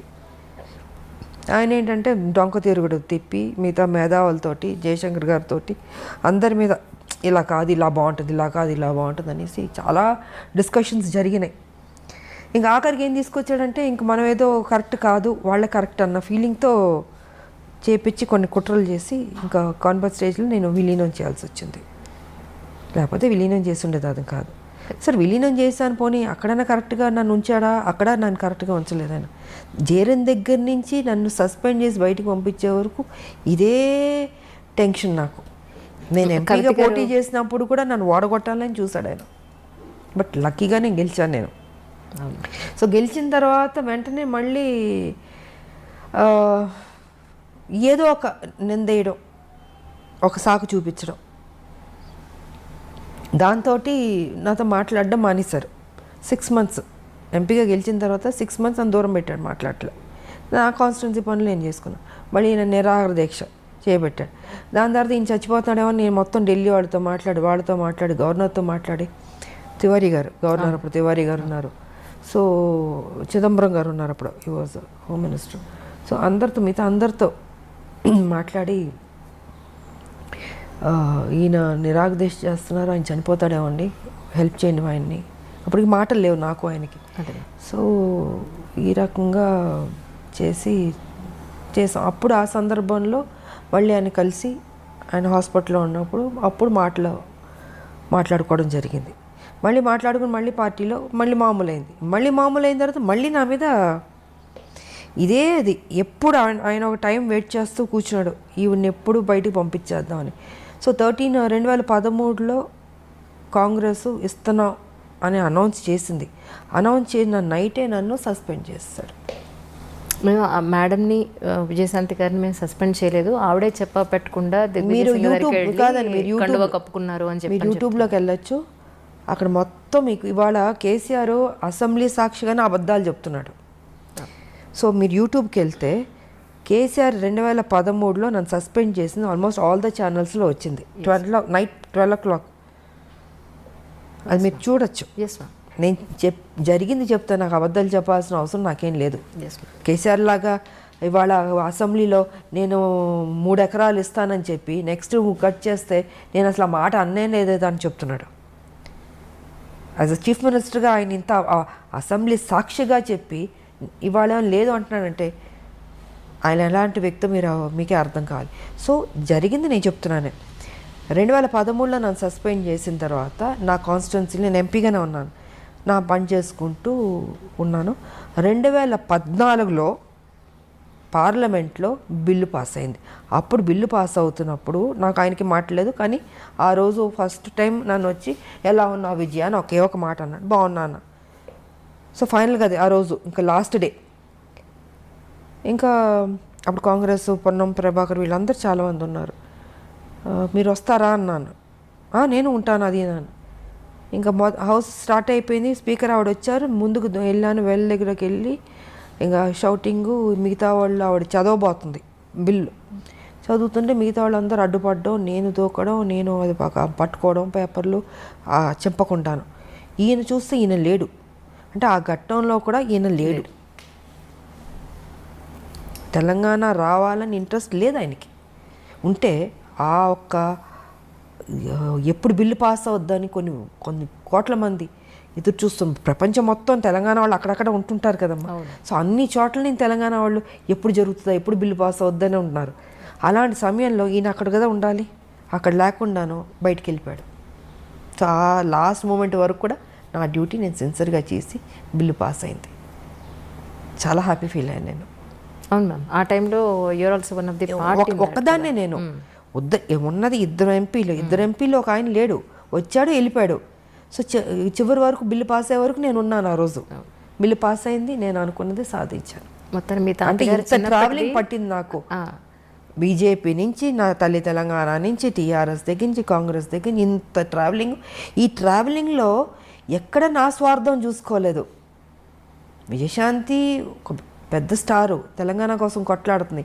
ఆవిడ అడిగితే ఏదో ఇవ్వడానికి అన్ని పార్టీలు రెడీ. ఆయన మిగతా పార్టీలు అందరూ నాకు ఏం కావాలో తీసుకోండి, మా పార్టీలోకి రండి అన్నీ అడిగారు. కానీ ఎప్పుడూ పదవులకి కానీ దేనికి నేను లొంగలే. నేను దేనికి వచ్చాను? తెలంగాణ కోసం. అది నాకు ముఖ్యం. మీరు నాకు డబ్బులు ఆశ చూపించినా, పదవులు ఆశ చూపించినా, సీఎం పదవులు చూపించినా నాకు వద్దండి. నాకు తెలంగాణ ఇవ్వండి అని ప్రతి నిమిషం నేను టెన్షన్ పడ్డాను నేను. సో ఇలా జరిగింది నా కెరియర్, పొలిటికల్ కెరియర్ ఇంత స్ట్రగుల్తో కూడి. బట్ ఫైనల్గా నేను అనుకున్నది అచీవ్ చేశాను. అది నాకు ఎప్పుడైతే మీ తాతగారు అప్పటి రోజుల నుంచి ప్రాణం చేతపట్టుకుని మీరు అక్కడికి వెళ్ళారు, మళ్ళీ ఇన్నాళ్ల తర్వాత మీ కళ నెరవేరింది అనుకోవచ్చు. అదే రాస్తుంటుంది, ప్రతి బియ్యం మీద పేరు రాసినట్టు నాకు రాసింది తెలంగాణ నువ్వు కొట్లాడాలి, పార్లమెంట్లో నీ చేతుల మీదుగా రావాలి అన్నది రాసినట్టుంది. అది జరిగింది. మరి ఇంతకుముందు ఇంతమంది ఎంపీలు గెలిచారు, ఎప్పుడు రాలేదు. ఫైనల్ ఇద్దరిలో ఒకళ్ళు. నా డ్యూటీ నేను సక్రమంగా చేశాను. సార్ విమర్శించే వాళ్ళు విమర్శిస్తారు, విమర్శించేటట్టు చేస్తారు కేసీఆర్. దీన్ని నేను పెద్ద పట్టించుకోవాల్సిన అవసరం లేదు. నా మనస్సాక్షికి తెలుసు, నా నిజాయితీ తెలుసు. నేను సిన్సియర్గా పనిచేస్తాను తెలంగాణ కోసం. రీసెంట్గా బీజేపీలో నాయకులు ఒక ఆయన అన్నారు ఏంటంటే, విజయశాంతి గారికి ఇప్పుడు కమింగ్ ఎలక్షన్స్లో ప్రత్యక్ష రాజకీయాల్లో పోటీ చేస్తున్నారండి, ఒక పెద్ద పోస్ట్ రాబోతోంది. ఎందుకు అని అంటే ఆవిడకి దేని మీద ఆశ లేదు, వాళ్ళకంటూ ఎవరున్నారండి, మొగుడు పెళ్ళం వాళ్ళిద్దరు తప్ప వాళ్ళకి ఇంకేం కావాలి. ఇప్పుడు వెనకాతల పిల్లలు ఉన్నారు, లేకపోతే ఇంకా పెద్ద ఫ్యామిలీ ఉంది, వాళ్ళ కోసం కూడబెట్టాలి అనేది లేదు. ఆవిడకి ఇంకేం కావాలి, సొసైటీ గురించి తప్ప ఇంకా పెద్దగా ఆలోచించే పరిస్థితి లేదు. మేడం అయితే ఆ పరిస్థితిలో ఉన్నారు కాబట్టి ఇప్పుడు ప్రత్యక్ష రాజకీయాల్లో చాలా డైరెక్ట్గా ఇప్పుడు నెక్స్ట్ ఎన్నికల్లో మీకు ఒక మంచి పోస్ట్ రాబోతోంది అని చెప్పని అన్నారు. ఇది ఎంతవరకు నిజం అంటారు? ఒకటమ్మా, నేను ఏనాడు పోస్టుల కోసం పరిగెత్తిందో తాపత్రయపడిందో నా లేదు.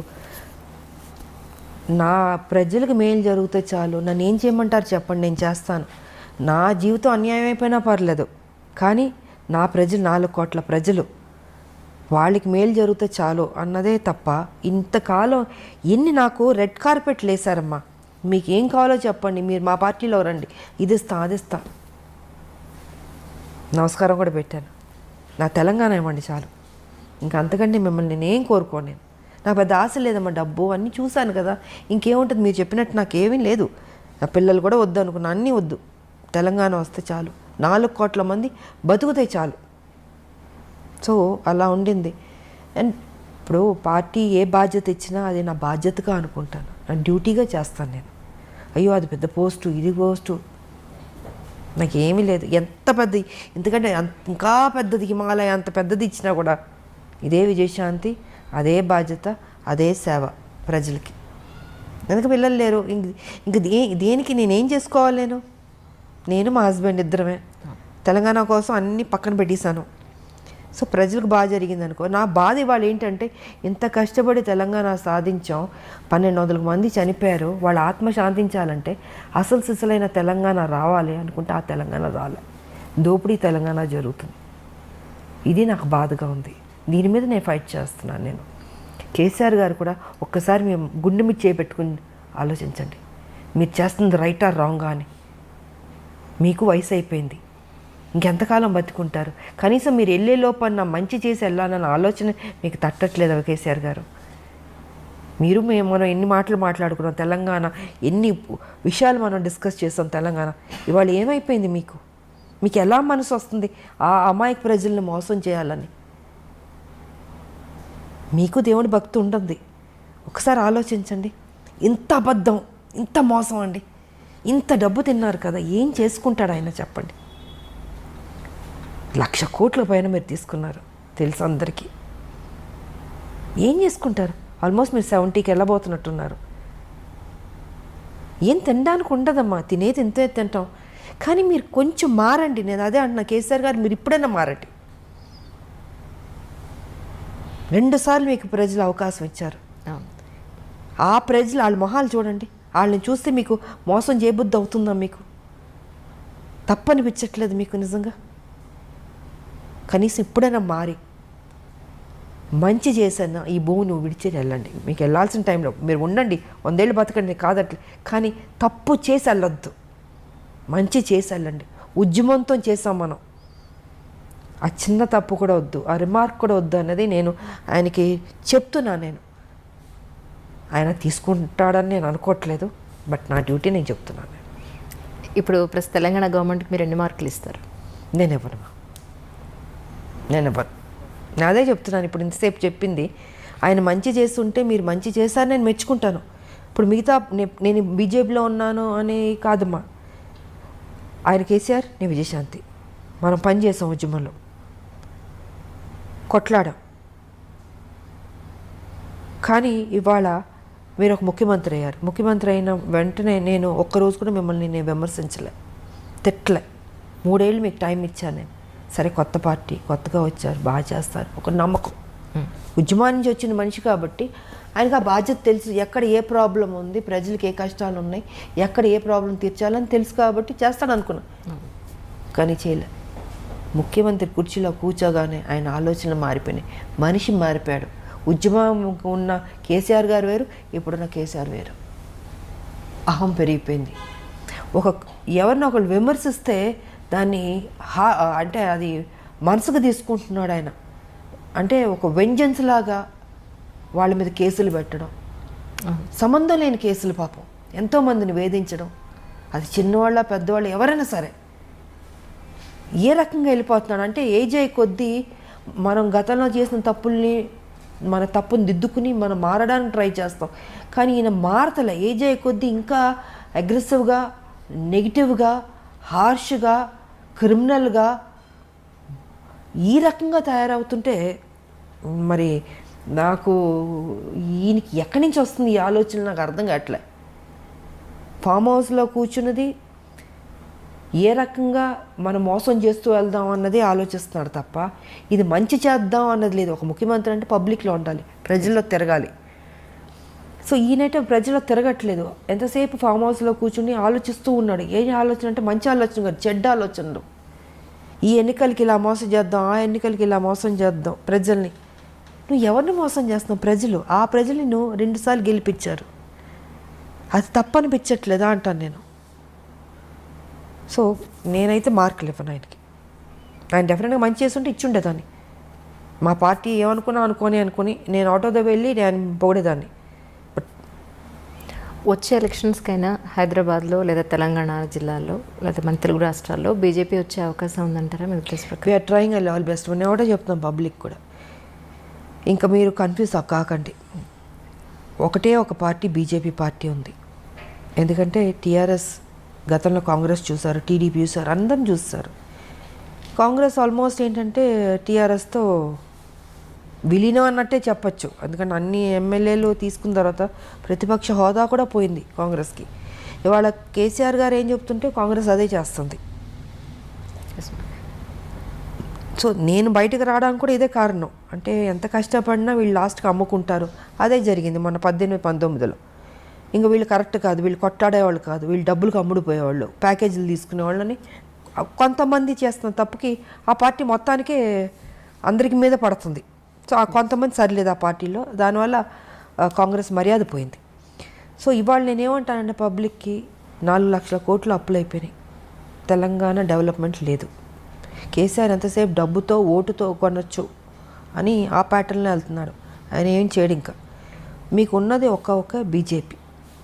సో దీన్ని సెటరేట్ చేయాలన్నా, డెవలప్ ఎంతైనా కొంత బెటర్ అవ్వాలన్నా, ఒక డిసిప్లిన్, ఒక అడ్మినిస్ట్రేషన్ బాగుండాలన్నా ఆ ఒక్క బీజేపీ వల్లే సాధ్యం.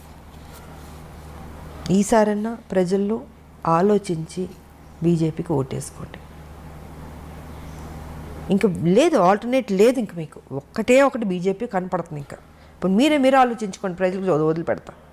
కాంగ్రెస్ ఏం చేస్తుందో అన్ని తప్పులు మీరు చూస్తున్నారు, టీఆర్ఎస్ ఏం చేస్తుందో మొత్తం కరప్షన్ చూస్తున్నారు. ఉన్న దాంట్లో ఎవరు బెటర్గా ఉన్నారంటే బీజేపీ. అది ఒక జాతీయ పార్టీ, కరప్షనే ఉండదు. మీకు అందాల్సింది డెఫినెట్గా పబ్లిక్ అందుతుంది. ఇక్కడ ఎవరు తినేవాళ్ళు ఉండరు పార్టీలో, ప్రజలకే ఖర్చు పెట్టేవాళ్ళే ఉంటారు. ఏ స్కీమ్స్ తీసుకొచ్చినా మోడీ గారు పబ్లిక్లోకి వెళ్ళిందా అని చూసుకుంటాం. కానీ కేసీఆర్ ఏం చేస్తున్నారు, పబ్లిక్ దగ్గర నుంచి గుంజుతున్నాడు ఈయన. సో వ్యత్యాసం నేను చెప్తున్నాను టీఆర్ఎస్కి అండ్ బీజేపీకి. ఇవాళ అన్నీ మ్యాక్సిమం కేంద్రం నుంచి వస్తుంది తెలంగాణకి, కానీ కేసీఆర్ ఏం చేస్తున్నాడు, నేనే ఇచ్చుకుంటున్నాను ఆయన చెప్పుకుంటున్నాడు, బీజేపీ గురించి చెప్పట్లే. సో ఇప్పుడు న్యాయం జరగాలంటే బీజేపీ రావాల్సిందే అన్నది నేను చెప్పదలుచుకుంది, చాలా స్పష్టంగా చెప్తున్నాను. ఓటుకి 2,000 ఇచ్చి ఓట్లు వేసుకున్న తర్వాత ఎవరు నష్టపోతున్నారు, మీరే నష్టపోతున్నారు పబ్లిక్. నా ఆలోచన ఎప్పుడు మీ మీద ఉంటుంది, మీరు ఎప్పుడు బాగుండాలని కోరుకుంటున్నాను నేను. కొట్లాడే తెలంగాణ మీకోసం కదా, మీకు అన్యాయం జరుగుతున్నప్పుడు చెప్పాల్సిన బాధ్యత నాకుంది. నేను అందుకే చెప్తున్నాను ఇవాళ. దీంట్లో ఎవరి స్వార్థం లేదు. చూడండి, ఒక ఛాన్స్ ఇవ్వండి, బీజేపీకి ఇచ్చి చూడండి. బాగోపోతే అప్పుడు మీ ఇష్టం, ఓకే మా కర్మ అనుకోండి, లేకపోతే వీళ్ళ కర్మ అనుకోండి, లేకపోతే మా కర్మ అనండి, ఏదైనా అనండి, మేము పడతాం. బట్ ఒక ఛాన్స్ ఇవ్వండి, అది మారుతుంది అన్నది నేను మనస్ఫూర్తిగా చెప్తున్నాను ప్రజలకి. వచ్చే ఎలక్షన్స్లో బీజేపీ నుంచి మీరు యాక్టివ్ రాజకీయాల్లోకి కనిపిస్తారని ఎక్స్పెక్ట్ చేయొచ్చు అంటారు? ఆల్రెడీ పని చేస్తున్నాను కదా నేను, నేను యాక్టివ్గానే ఉన్నాను. పార్టీ ఏ ప్రోగ్రామ్ అన్నా నేను వెళ్తున్నాం. నేను ఎప్పుడూ రెడీయే, నేను పని చేసేది. నేను 24 hours నాకు అలవాటే కదా. ఉద్యమాలు చేసిన వచ్చిన మనిషికి పోలీస్ స్టేషన్లు చూసాం, జైళ్ళు చూసాం, ఖైదీలు చూసాం, సామాన్య ప్రజలు చూసాం, కోర్టు మెట్లు ఎక్కాం, రోడ్ల మీద కూర్చున్నాం, తిండి తిప్పలు లేకుండా పనిచేసిన రోజులు ఉన్నాయి కదా. సో విజయశాంతి పనిచేసే మనిషే. నా జీవితంలో లగ్జరీ లైఫ్ కాదు ఇది, నా లైఫ్, నా ప్రజలే నాకు అన్నది ఎప్పుడో నేను దాంట్లోకి వెళ్ళిపోయాను నేను.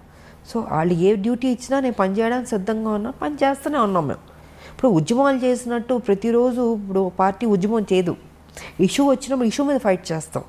అప్పుడు ఉద్యమాలు అంటే ప్రతిరోజు మీకు సమస్యలు ఉంటే సమస్యలు కొట్లాడుతూనే ఉన్నాం. ఇప్పుడు రాష్ట్రం వచ్చిన తర్వాత అంత పని ఉండదమ్మా. ఇష్యూ వచ్చినప్పుడు ఇష్యూ, ఎలక్షన్స్ వచ్చినప్పుడు ఎలక్షన్స్, మీటింగ్ అన్నప్పుడు మీటింగ్, ఇలా డివైడ్ అవుతుంది వర్క్. సో దానికి తగ్గట్టు మేము పని చేస్తున్నాం. మ్యామ్, తర్వాత రౌడీ ఇన్స్పెక్టర్ సినిమా అప్పుడు మీ ఫ్యాన్స్ కర్నూలు జిల్లాకు మీరు వెళ్ళినప్పుడు మూవీ పరంగా అక్కడ ఎంతోమంది తండోపతండాలుగా విజయశాంతి గారిని చూడడానికి వచ్చేసినప్పుడు చాలా ఉద్రిక్త పరిస్థితులు నెలకొన్నాయి అప్పట్లో. బాలకృష్ణ గారు మిమ్మల్ని ఆ సిచ్యువేషన్ నుంచి లోపలికి తీసుకొచ్చి వాళ్ళందరినీ చాలా కంట్రోల్ చేశారని చెప్పని విన్నాను. అంటే అది ట్రైన్లో పాట ఉంది కదా, పాట ఇక నంద్యాల అనుకుంటాను.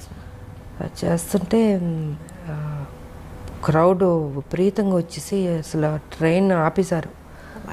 నాకు ఆ రోజు కొంత ఫీవర్ వచ్చిందంటే డేలో మొత్తం పాట చేస్తూ విపరీతమైన ఎండ, జ్వరం వచ్చి అయిపోయింది, పాట అయిపోయింది. మళ్ళీ హైదరాబాద్ షిఫ్ట్ అవుతుంది ఇక్కడ వేరే సాంగ్కి. సరే చేస్తుంటే పడుకుంటే ఒకటే అరుపులు, జనాలు భయంకరం, అసలు మామూలు కాదు. ట్రైన్ ఆపి విజయశాంతి బయటికి రావాలి, గొడవ చేశారు. ఇంకా అప్పుడు బాలకృష్ణ తను వెళ్ళి ట్రై చేసి చెప్తున్నాడు, అయినా కూడా లేదు, రావాలంటే నిద్రపోతున్నాను నేను. సో నేను, తారా మాస్టర్ గారు మేమందరం అప్పుడు ఇంకా బయటికి తీసుకొచ్చారు. బాగా వీక్గా ఉన్నాను, నీరసంగా ఉంది, ఎండ దెబ్బకి జ్వరం వచ్చి సరే వచ్చి నుంచున్నాను. అంత అరుపులు కేకలు. ఐ థింక్ 1.5 hours ట్రైన్ అయిపోయింది, కదలనప్పులే. మొత్తం పట్టాల మీదకి వచ్చేసి జనాలు అడ్డంగా, అసలు ఇసుకేస్తారు వాళ్ళంత జనాలు వచ్చారు. తర్వాత వాళ్ళు హ్యాపీ ఫీల్ అయ్యి అప్పుడు బయలుదేరి గిద్దాలు పగలగొట్టి అబ్బో బీభత్సం అలా జరిగింది అప్పుడు. రీసెంట్గా చిరంజీవి గారు ఆయనతో పాటు కలిసి వర్క్ చేసిన హీరోయిన్స్ అందరినీ ఇన్వైట్ చేశారు. మేమందరం అనుకున్నాం మీరు ఖచ్చితంగా ఉంటారు అందులో అని, కానీ మీరు అందులో నన్ను ఎప్పుడు ఇన్వైట్ చేసింది లేదు. ఒకటి చేసిన నేను వెదర్లు నేను, ఎందుకంటే నాకు అలాంటి ఆ పార్టీ ప్రోగ్రామ్స్ అని నాకు పెద్ద నచ్చదు. నేను ఫస్ట్ నుంచి షూటింగు నా ఇల్లు సినిమాలు చేసేటప్పుడు. సో పాలిటిక్స్ అంటారా, పాలిటిక్స్ అంటే ఉద్యమాలు నా ఇల్లు. నా ఫంక్షన్కే నేను వెళ్ళడం. నా 100 days ఫంక్షన్ కంటే తప్పదంటే వెళ్తాను. వెళ్ళి ఒక హాఫ్ అన్ అవర్లో ఉండి వచ్చేస్తాను ఆ షీల్డ్ తీసుకుని. ఎందుకో నాకు చిన్నప్పటి నుంచి ఈ పార్టీస్ కానీ నాకు నచ్చదు. సో వాళ్ళు ఎప్పుడు నన్ను ఇన్వైట్ చేసింది లేదు. ఒకవేళ ఇన్వైట్ చేసినా నేను వెళ్ళను, నేను అవాయిడ్ చేసి ఉండేదాన్ని. నేను తెలుగులో మిమ్మల్ని మొట్టమొదటిసారిగా ఇంట్రడ్యూస్ చేసింది విజయ నిర్మల గారు అని అనుకోవచ్చా అండి? కానీ విజయ నిర్మల గారు అప్పుడు కాలం చేసినప్పుడు కూడా మీరు చాలా వచ్చి నరేష్ గారు వాళ్ళ ఇంటికి వచ్చి చేసినప్పుడు జరిగింది.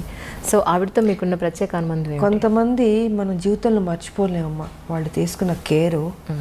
ఒక తల్లిగా ఆవిడ నన్ను చిన్నపిల్లని కృష్ణ గారి పక్కన చాలా యంగ్, ఐ థింక్ 79లోనే వచ్చాను, 80s అనుకుంటా సినిమా ఫస్ట్ తమిళ్ 80sలో. ఇంత చిన్నపిల్ల కృష్ణ గారు అనేవారు, విజయ మరీ చిన్నపిల్లగా ఉంది, నా పక్కన యాక్ట్ చేస్తుంది, ఎలాగ బాగుంది, నా కూతురులా ఉంది అనేవారు. మీరు ఊరుకోండి నేను చూసుకుంటాను, కానీ అంత కేర్ తీసుకునేవాడు నిజంగా. అలాగా నాకు దాని మీద నమ్మకం ఉంది, తను పెద్ద స్టార్ అవుతుందని. ఆవిడ కూడా అంత కేర్ తీసుకుందమ్మా. అందుకే ఆవిడ పోయినప్పుడు కూడా నాకు బాధ వేసింది. కొంతమంది మనం మర్చిపోలేం. ఆవిడ కానీ, అంకుల్ దాసరి గారు కానీ, టి కృష్ణ గారు కానీ. నా జీవితంలో నా లైఫ్ మారింది వాళ్ళ వల్ల. ఎలా మర్చిపోతాం చెప్పండి. సో నా ఫస్ట్ ఫిలిం భారతిరాజా గారు, ఇలాగా కొన్ని మర్చిపోలేము. ఇంక మిగతా డైరెక్టర్స్ అంటారు, ఎస్ అఫ్ కోర్స్ నాకు మంచి సినిమా పాత్రలు ఇచ్చారు. విశ్వనాథ్ గారు, జంధ్యాల గారు, మోహన్ గాంధీ గారు, కోడిరామ్ కృష్ణ గారు. సో ఇలాంటి హీరోయిన్ సబ్జెక్ట్స్ చేసిన వాళ్ళు డైరెక్టర్లు, వాళ్ళని కూడా నేను మర్చిపోలేను. ఆ గౌరవం ఎప్పుడు ఉంటుంది నాకు వాళ్ళ మీద. కానీ రాజకీయాల్లోకి వచ్చిన తర్వాత, ఇన్నాళ్ళ రాజకీయ జీవితం చూసిన తర్వాత ఇక్కడ మీరు నేర్చుకున్న లెసన్ అంటే ఏం చెప్తారు? రాజకీయం అంటే పాలిటిక్సే ఉంటుంది. పాలిటిక్సే ఉంటుంది కదమ్మా. ఆ ట్రిక్స్లో మనం వెళ్తూ ఉండాలి, ఎత్తులకు పై ఎత్తులు వేస్తూ ఉండాలి. విజయశాంతి గారితో అవుతుందా అంత రాజకీయ ట్రిక్స్? అలా 25 ఏళ్ళు అయిపోతుంది కదా. అవుతుందా అంటే మరి తెలంగాణ తీసుకురాలేదా, కొట్లాడలేదా? ఏ టైంకి ఏ రకంగా మనం ఇవ్వాలో ఆ దేవుడే నిర్ణయిస్తాడు. జీవితంలో ఒక మంచి దారిని మనం ఎన్నుకున్నాం, ఆ మంచి దారిలోనే నేను వెళ్తున్నాను, ఆ మంచి దారిలోనే నేను సక్సెస్ అయ్యాను. నేను తెలంగాణ అచీవ్ చేయడం అన్నది ఇట్స్ నాట్ అ జోక్. ఒక రాష్ట్రం, నేను ఉద్యమం టేకప్ చేసినట్టు అందరూ నన్ను వెటకారంగా మాట్లాడేవారు. ఈవిడ ఒక మహిళ, ఈవిడ తీసుకొస్తుంది, ఈవిడ కొట్లాడుతుంది, ఈవిడికి అవసరమా, సినిమాలు చేసుకుని హ్యాపీగా ఉండడం ఎందుకు ఈవిడికి, అన్నీ అన్నారు. అన్ని మాటలు పడ్డాను, నేనేం పట్టించుకోలేదు. నేను అనుకుంది సాధించాను. అనుకునేవాళ్ళు అనుకుంటారు. ఏ టైంకి మన బుర్ర ఏ రకంగా ఆలోచించాలో ఆ బుర్ర ఆ ఆలోచన దేవుడు డెఫినెట్గా ఇస్తాడు. క్రిమినల్గా ఉండే పాలిటిక్స్ చేయక్కర్లేదమ్మా, మంచిగా కూడా పాలిటిక్స్ చేయొచ్చు. ఇప్పుడు కేసీఆర్ బుర్ర అయితే మాకొద్దు, ఎవడో కోరుకోడు. సూర్యకాంతం గారి క్యారెక్టర్ చూసి అమ్మో సూర్యకాంతం గారు అని భయపడేవాళ్ళం, కానీ నిజంగా వాడు చాలా మంచివాడు తెలుసా మీకు. అవును, సినిమా పాత్ర అలాగుంటుంది. సో ఆవిడ పేరు కూడా పెట్టేవారు కాదంటే చాలామంది పుట్టినవాడికి సూర్యకాంత్ భయం అంటే. బట్ ఆవిడ అంత బంగారం అసలు. నేను నాతో పనిచేశారు ఆవిడ, వండర్ఫుల్. ఆవిడ కానీ నిర్మలమ్మ గారు కానీ ఎంత మంచివాళ్ళు వాళ్ళు. సో కొంత మన సినిమా పాత్రలు చూసి భయపడతాం, కానీ కేసీఆర్ ప్రత్యక్షంగా చూసి భయపడుతున్నాం. అంటే అంత భయంకరమైన క్యారెక్టర్ కాబట్టి ఆయనలా వద్దమ్మ. ఇలాంటి పాలిటిక్స్ చేయక్కర్లేదు, చక్కగా పాలిటిక్స్ చేయొచ్చు. మనం అనుకున్నది ఇంకా బెటర్గా చేయొచ్చు, ప్రజలకు ఉపయోగపడేటట్టు చేయొచ్చు. అదే మ్యామ్ నా ఉద్దేశం కూడా అంటే 100% చేయొచ్చు. నేను ఎంతకాలం మరి మంచిగా అనుకునేది చేశాను, ఫ్యూచర్లో కూడా అదే మంచిగా చేస్తాను నేను. తెలంగాణకు సంబంధించి ఇన్ కేస్ కమింగ్ ఫ్యూచర్లో మీరు కూడా వన్ ఆఫ్ ది అధికార పార్టీ బీజేపీ కనుక అధికారంలోకి వస్తే మీ ఉద్దేశ ప్రకారం తెలంగాణకి ఏమేం చేస్తే బాగుంటుందని మీరు అనుకుంటున్నారు? నా Telangana, I love Telangana, develop అవ్వాలి. చాలా ఉన్నాయి సమస్యలు. ఇంతకుముందు తక్కువ ఉంది, ఇప్పుడు ఎక్కువ ఉంది. ఇప్పుడు రోజు రోజుకి ప్రజలు కష్టాల్లోకి వెళ్ళిపోతున్నారు. బెటర్మెంట్ లేదు లైఫ్. సో దీన్ని బెటర్మెంట్ చేయాలంటే ఒక నేషనల్ పార్టీ వల్లే అవుతుంది. అది వాళ్ళ బీజేపీకి సాధ్యం అవుతుంది. మోడీ గారు ఇంకా మంచి మంచి పనులు చేస్తున్నారు కాబట్టి. సో మేమందరం డెఫినెట్గా వెళ్ళి మోడీ గారితో చెప్తాం, మాకు ఇది కావాలని మేము అడిగి తీసుకుంటాం. మేము మా తెలంగాణకి ఇస్తారు ఆయన. ఇప్పుడు మొత్తం భారతదేశానికే వ్యాక్సిన్లే ఫ్రీగా ఇస్తున్నారు, రైస్ ఫ్రీగా ఇస్తున్నారు, ఎన్నో మంచి కార్యక్రమాలు చేస్తున్నారు. బేటీ పడావో, బేటీ బచావో, ఇలాగ ఎన్ని, ఒకటి కాదు రెండు కాదు, చాలా ఉన్నాయి. మహిళలకు కూడా, గర్భిణీ స్త్రీలకు కూడా వాళ్ళ ప్రెగ్నెంట్గా ఉన్నప్పుడు ఖర్చు అంతా భరిస్తుంది.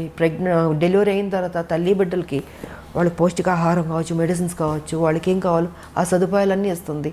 సో చాలా చేస్తుంది బీజేపీ. వాళ్ళ ఎందుకు చేతి మా తెలంగాణకి డెఫినెట్గా చేస్తుంది. మేము అడిగి తెచ్చుకుంటాం. మేము మోడీ గారు మాకు ఇది కావాలి. రేపు దేవుడి దయ వల్ల బీజేపీ తెలంగాణలో వచ్చిందనుకోండి, నిజంగా ప్రజల కష్టాలు తీరినట్టే అని నేను అనుకుంటున్నాను. ఎందుకంటే మేము ఊరుకోం, మేము కొట్లాడైనా తెచ్చుకుంటాం. బట్ కొట్లాడాల్సిన అవసరం కూడా లేదు. డెఫినెట్గా ఈ సమస్య ఉందంటే మోడీ గారు డెఫినెట్గా చేస్తారు. ఆయన ఇచ్చారు. స్మార్ట్ సిటీ అని వరంగల్కి ఇస్తే చేజార్చుకున్నాడు ఈయన కేసీఆర్, ఉపయోగించుకోలేదు. ఎయిర్పోర్ట్లో ఇస్తే అక్కడ మామనూరులో వరంగల్లో ఇంతకుముందు ఉండేది, దానికి ల్యాండ్ ఇవ్వండి ఎయిర్పోర్ట్ ఇస్తారంటే అది కూడా చేయలే. అంటే ఎంత కేర్లెస్. సో ఇలాంటి వాళ్ళకు వద్దు. మాకు మా బీజేపీ వస్తే డెఫినెట్గా మంచి జరుగుతుంది, 100% డెవలప్ అవుతుంది అన్నది నా నమ్మకం. ఇటు రాజకీయ పరంగా కానీ, సినిమా రంగం పరంగా కానీ, ఇంకా ఇప్పుడు ఒక పాట కూడా పాడినట్టున్నారు మీరు ఒక సినిమాలో కదా, భారతరత్న. భారతరత్న ఒక పాటకు మీ గొంతును కూడా వినిపించడం జరిగింది. ఉదిత్ నారాయణ గారు, నేను పాడా. నిజంగా అసలు తర్వాత అనిపించిందా మీకు ఇంకొక పాట ఎప్పుడైనా పాడే అవకాశం దొరికితే బాగుండని ఎప్పుడైనా అనిపించిందా? ఎందుకో ఆ రోజు కోటరామకృష్ణ గారు, అమ్మ ఇది పాడితే బాగుంటుందని చెప్తే ఇంకా ఆలోచన నాకు ఎప్పుడు లేదు. ఇంకా ఆయన అడిగారు కాబట్టి ఆయన దగ్గరుండి తీసుకెళ్ళి పాడిచ్చారు. బాగానే పాడారు. చాలా బాగా మంచి హిట్ అయింది మ్యామ్ అది సాంగ్. బాగానే పాడినట్టు. సంగీతం నేర్చుకున్నారు మ్యామ్? చిన్నప్పుడు కొంచెం నేర్చుకున్నాను. అవునా? కొంచెం నేర్చుకున్నాను. నాకు ఇష్టం పాటలు పాడడం, నాకు ఇష్టం. బట్ ఆ రోజు పాడాను నేను. మీకోసం మీరు ఒకరు ఉన్నప్పుడు మీ పాట మీరు ఎప్పుడైనా విన్నారా? అంటే మిమ్మల్ని మీరు రిలాక్స్ చేసుకోవడం కోసం. పాటలు అంటే నాకు ఇళయరాజా గారి సాంగ్స్ ఇష్టం కాబట్టి అప్పుడప్పుడు నేను వింటుంటాను. నేను అవునా? ప్రశాంతంగా మెలోడీ సాంగ్స్ అన్ని బాగుంటాయి, ఇష్టం వింటుంటాను. ఇది పాడమంటారా? ఇప్పుడు వద్దు. ఇది ఇంటర్వ్యూ. సరదాగా పాడుకునే రోజులన్నీ పోయినాయి. ఇప్పుడు అంతా కొట్లాడే రోజుల దగ్గర ఉంది ఇప్పుడు. ఎందుకంటే టీఆర్ఎస్ మీద కొట్లాడాలి. ఈ రాష్ట్రంలో తెలంగాణలో బీజేపీని తీసుకురావాలి. సో మా మైండ్ అంతా వాటి మీద ఉంటుంది. యాక్ట్ చేయడం, పాటలు పాడడం, ఇవన్నీ ఆ రోజులు అయిపోయినాయి. పూర్తిగా గంభీరంలోకి దిగిపోయారు. ఇక పెద్దవాళ్ళం అవుతున్నప్పుడు ఇంకా చిన్నపిల్లలం కాదు కదా. సో బాధ్యత ఉంది, పెద్ద బాధ్యత. బీజేపీ అందరూ పనిచేయాలి బీజేపీలో. సో అండ్ తెలంగాణ ఎలా తీసుకొచ్చామో, ఎంత కష్టపడ్డామో, అందరూ ఎంత సాక్రిఫైస్ చేస్తారో. ఇవాళ తెలంగాణలో బీజేపీ తేడానికి అందరూ కష్టపడాలి. ఇది సో మా సంజయ్ గారు కానీ, నేను కానీ, ఇప్పుడు ఈటల రాజేంద్ర గారు, అరవింద్ గారు, ఇలాగ అందరూ ఉన్నారు. మ్యాక్సిమం బాగా కొట్లాడే వాళ్ళు ఉన్నాం. మేము యుద్ధం చేయడానికి సిద్ధంగా ఉన్నాం. ఇప్పుడే కేసీఆర్ గారు కూడా అన్నారు కదా, బీజేపీ మీద యుద్ధానికి రెడీ అన్నాడు కదా. సో మేము వెయిటింగ్లో ఉన్నాం. ఎప్పుడు వస్తాడా? కత్తులు కటారాలు కూడా తీసుకురాడు ఆయన. మేమే ఇద్దాం అనుకుంటున్నాం ఆయనకి. ఎందుకంటే ఆయన పాపం అంటాడు కానీ రాడు. ఆయన సంగతి నాకు బాగా తెలుసు కదా. సో వస్తారా రాలా, లేకపోతే ఆయనే గుంజుకొచ్చి వార్ ఫీల్డ్లో పెట్టి కత్తులు కటారాలు నేనే కొని ఇచ్చి చేస్తా అన్నారు కదా మా బీజేపీతో, రండి రెడీ అని చెప్దాం అనుకుంటున్నాను. పేపర్ కానీ, ఎలక్ట్రానిక్ మీడియా కానీ, ప్రింట్ మీడియా కానీ మీరు ఈ మధ్యకాలంలో ఒక నెల రోజులుగా చూస్తూ ఉంటారు. మా ఎలక్షన్స్కి సంబంధించి చాలా హంగామా నడుస్తుంది. సో మీరు ఇంతకాలం మాలో మెంబర్షిప్ తీసుకోకపోవడానికి కారణం తెలుసుకోవచ్చు? తీసుకోపోవడం కాదు, అంటే ఒక స్టేజ్లో ఒక ఇష్యూ మీద నాకు నచ్చలే, డిఫరెన్సెస్ వచ్చింది. ఎదుటి వాళ్ళు ఆ రోజు అధ్యక్షులు పోటీ చేయబోతున్న వాళ్ళు మాట్లాడిన పద్ధతితో నాకు ఎందుకో నచ్చలే. సో ఆ ఇష్యూ మీద డిఫరెన్సెస్ వచ్చి నాకు అక్కర్లేదని ఆ రోజు నుంచి నేను తీసుకోలేదు. నేను తీసుకోపోయినా చేశాను నేను సినిమాలు. దాసనారాయణరావు గారి తర్వాత ఫిల్మ్ ఇండస్ట్రీకి మళ్ళీ అంత సమర్థత గల వ్యక్తి ఎవరు లేరు అని చెప్పని అనుకుంటున్న తరుణంలో డెఫినెట్గా దాసరి గారు ఆయనది ఎవరు, ఆయన ఓపిక, ఆయన కొట్లాడడం, అందరినీ దగ్గర తీసుకుంటాడు ఆయన అంకుల్. ఆ లక్షణాలు మీలో ఉన్నాయేమో అని నేను అనుకుంటున్నాను. ఎందుకంటే నేను లాస్ట్ టైం మీ పుట్టినరోజు అప్పుడు కూడా నేను చూశాను ఎంతమంది మీకోసం, అమ్మాయిలు అబ్బాయిలు చిన్నపిల్లలు వయోభేదం లేకుండా, పార్టీలతో సంబంధం లేకుండా ఎంతోమంది వాళ్ళ కష్టాలు మీతో చెప్పుకోవడానికి, మిమ్మల్ని ఒకసారి కలిసి కాస్త స్వాతంత్రం పొందడానికి ఎంతోమంది వచ్చారు, నేను చూశాను. సో మీరు కూడా ఒక మెంబర్ అయి ఉంటే ఏమో మీరు చేయగలిగేంత మీ వంతు మీరు చేస్తుండేవాళ్ళు. నాకు ఆల్రెడీ ఈ బాధ్యత పెద్దది ఉంది కదమ్మా. ఆల్రెడీ నాకు తెలంగాణలో మా బీజేపీ కొట్లాడుతుంది అంటే ఆ టీఆర్ఎస్ కరప్టెడ్ పార్టీని దించాలి, గద దించాలి. సో మాకు అది సరిపోద్దా? అది ఎందుకు ఉన్నారు కదా, పెద్దలు ఉన్నారు మాలో. వాళ్ళ ఐ థింక్ ఎలక్షన్స్ అయిపోయినాయి కాబట్టి ఉంటారు, ఎవరో ఒకళ్ళు డిసైడ్ చేసుకుని ఉంటే బెటర్. ఉండాలి ఒక పెద్ద దిక్కు అన్నది ఉండాలి, క్రమశిక్షణ ఉండాలి. ఫస్ట్ క్రమశిక్షణ పోయింది. ఆ క్రమశిక్షణ ఎందుకు పోయిందో నాకైతే అర్థం కావట్లేదు. బాగోదు, చూడడానికి కూడా బాగోదు కదా. సో అది ఎవరన్నా ఒకళ్ళు దాంట్లోనే అందరూ కూర్చుని డిసైడ్ చేసి ఒకళ్ళకి ఆ బాధ్యత ఇస్తే బెటర్ అన్నది నా అభిప్రాయం. ఇక్కడ కూడా లోకల్ నాన్ లోకల్ అనేది కొంత టాక్ వినపడుతుంది, దీని మీద మీ అభిప్రాయం ఏంటి మ్యామ్? ఒకటమ్మా, ఇప్పుడు మన తెలుగు వాళ్ళం కాబట్టి తెలుగు వాళ్ళు ఎక్కువ మంది రావాలని కోరుకోవడంలో తప్పులేదు. ఇది ఎప్పటి నుంచో చాలామంది, అంటే ఇంకొకళ్ళు బయట నుంచి వచ్చేవారన్న వాళ్ళని అవమానించడం కాదు. ఏ ఒక్క రాష్ట్రం నుంచైనా వచ్చేవాళ్ళు వస్తుంటారు, చేసేవాళ్ళు పని చేస్తుంటారు. కానీ చాలా కాలం నుంచి తెలుగు ఆర్టిస్టులు అన్నది ఎక్కువ రావట్లేదు. హీరోయిన్స్ కూడా ఎక్కువ మంది లేరు. ఇప్పుడు మా టైంలో మేము ఉండేవాళ్ళం, బట్ బయట హీరోయిన్స్ కూడా వచ్చేవారు. బట్ ఎందుకో తెలీదు అది రావట్లేదు. సో మన తెలుగు వాళ్ళు ఎక్కువ మంది ఆర్టిస్టులు, హీరోయిన్లు కావచ్చు, హీరోలు కావచ్చు, మిగతా క్యారెక్టర్ ఆర్టిస్టులు కావచ్చు, తెలుగు సినిమాకి సంబంధించిన తెలుగు వాళ్ళు ఎక్కువ ఉంటే బాగుంటుంది అన్నది ఇది ఎప్పటి నుంచో జరుగుతుంది ఇది. బట్ ఏదైనా మనం పక్క రాష్ట్రాల నుంచి వచ్చిన వాళ్ళని మనం అవమానించడం కూడా తప్పది. మనం తెలుగు వాళ్ళం, మనం గౌరవించేవాళ్ళం, ఆప్యాయతగా దగ్గర తీసుకునేవాళ్ళం, మర్యాద ఇచ్చేవాళ్ళం. సో కుటుంబంలా చూసేవాళ్ళం మనం. కాబట్టి మనం ఇంకొకళ్ళని విమర్శన చేయడం కూడా తప్పు. ఇప్పుడు మనం ఉన్నాం, మేము వేరే లాంగ్వేజ్కి వెళ్ళి పని చేయట్లేదు, అప్పుడు వాళ్ళు కూడా అనుకోవచ్చు కదా మన గురించి. సో ఆలోచన కరెక్ట్ కాదు అది. ఎవరి టాలెంట్ వాళ్ళది. తెలుగు వాళ్ళు ఎక్కువ మంది ఉంటే ఈ ప్రాబ్లం ఉండేది కాదు, లేరు కదా. లేకపోబట్టి పక్క రాష్ట్రాల నుంచి వాళ్ళని వెళ్ళి తీసుకుంటున్నారు. ఎవరేం చేయగలుగుతారు? ఇప్పుడు ఎవరన్నా ఎక్కువ మంది మేము నటిస్తామని ముందుకు వచ్చిన వాళ్ళు వద్దు అని ఎవరు అనలేదు కదా. ఆల్మోస్ట్ తగ్గిపోయింది. ఎందుకు మరి? కారణం భయమో లేకపోతే ఇంట్రెస్ట్ లేకపోవడం చాలామందికి, ఏమైనా కారణం కావచ్చు. బట్ మనం ఎవరిని ఇంకొకరిని హర్ట్ చేయొద్దు. మనం ఇట్స్ ఫిల్మ్ ఫీల్డ్ కాబట్టి ఏ ఆర్టిస్ట్లను ఎక్కడన్నా ఏ లాంగ్వేజ్లోగానే వెళ్ళి పని చేసుకోవచ్చు. సో అదే అనుకుంటాను. వేరే ఏదైనా ఉంటే దాని గురించి మాట్లాడితే బెటర్ అన్నది నా అభిప్రాయం. కానీ 80s, 90s మనం తీసుకుంటే, ఇప్పుడు మీ సంగతి తీసుకుంటే 10 ఏళ్ళు 15 ఏళ్ళు మీరు హీరోయిన్గా అలా స్టాండర్డ్గా నిలబడిపోయారు. దగ్గర 18 ఏళ్ళు, 28 years 40కి వచ్చేసాను. 40 అయిపోయింది. అలా మాకు అసలు కనిపించట్లేదు. 40 years కానీ ఇప్పుడు చూస్తే హీరోయిన్స్ హార్డ్లీ 4 years 5 years తర్వాత మళ్ళీ అసలు మనకి అంత స్టాండర్డ్స్ ఎక్కడ మనకి కనిపించట్లేదనే చెప్పుకోవాలి. ఇప్పుడు శ్రీదేవి గారు కానీ మీరు కానీ కొంతమంది నేమ్స్ తీసుకుంటే అన్ని సంవత్సరాలు ఆ హీరోయిన్ అనే ఒక కిరీటాన్ని అన్ని సంవత్సరాల పాటు లాక్కుని రాగలిగారు. ఇప్పుడు ఎందుకు అలా జరగట్లేదంటే కారణం ఏమై ఉంటుందంటారు? కాలం మారిపోయింది, మైండ్ సెట్ మారింది. అప్పుడు సినిమాలు చూడగలుగుతున్నాం, అప్పుడు పాటలు బాగానే ఉండేవి. ఇప్పుడు పాటలు ప్యాటర్న్ మారిందంటే ఇప్పుడు జనరేషన్ అవి నచ్చుతుంటాయి, నచ్చచ్చు. సో ఇప్పుడు కథలు బాగానే ఉన్నాయి, ప్యాటర్న్ మారింది. హీరోయిన్లు అంటే ఏ 4 సినిమాలు 5 సినిమాలు వరకు చూస్తున్న తర్వాత ఇంకేదైనా వేరే హీరోయిన్ అయితే బాగుంటుంది అన్నది ఆలోచన వచ్చి ఉండొచ్చు. అప్పుడైతే కంటిన్యూస్గా మమ్మల్ని చూసేవారు. అవునండి. పాత్రలు అలా ఉండేది, సినిమాలు అలా హిట్ అయ్యేవి. గొప్ప గొప్ప డైరెక్టర్లు, మంచి బ్యానర్లు, నటిమణులు అందరూ గొప్పవాళ్ళు, ఎవరు తక్కువ కాదు. హీరోలు కావచ్చు, ఇప్పుడు ఎస్వి రంగారావు గారు, ఎంతమంది గొప్ప గొప్ప వాళ్ళు ఉండేవారు ఇండస్ట్రీలో. రామారావు గారు, నాగేశ్వరరావు గారు, సావిత్రి గారు, జమున గారు, శారద గారు, వాణిశ్రీ గారు, అంజలీదేవి గారు, భానుమతి గారు, కన్నాంబ గారు, సూర్యకాంతం గారు, ఎవరిని తక్కువ చేసి మాట్లాడదు. అందరూ గొప్పవాళ్ళు. నువ్వా నేనా పోటీ పడి చేసేవాళ్ళు.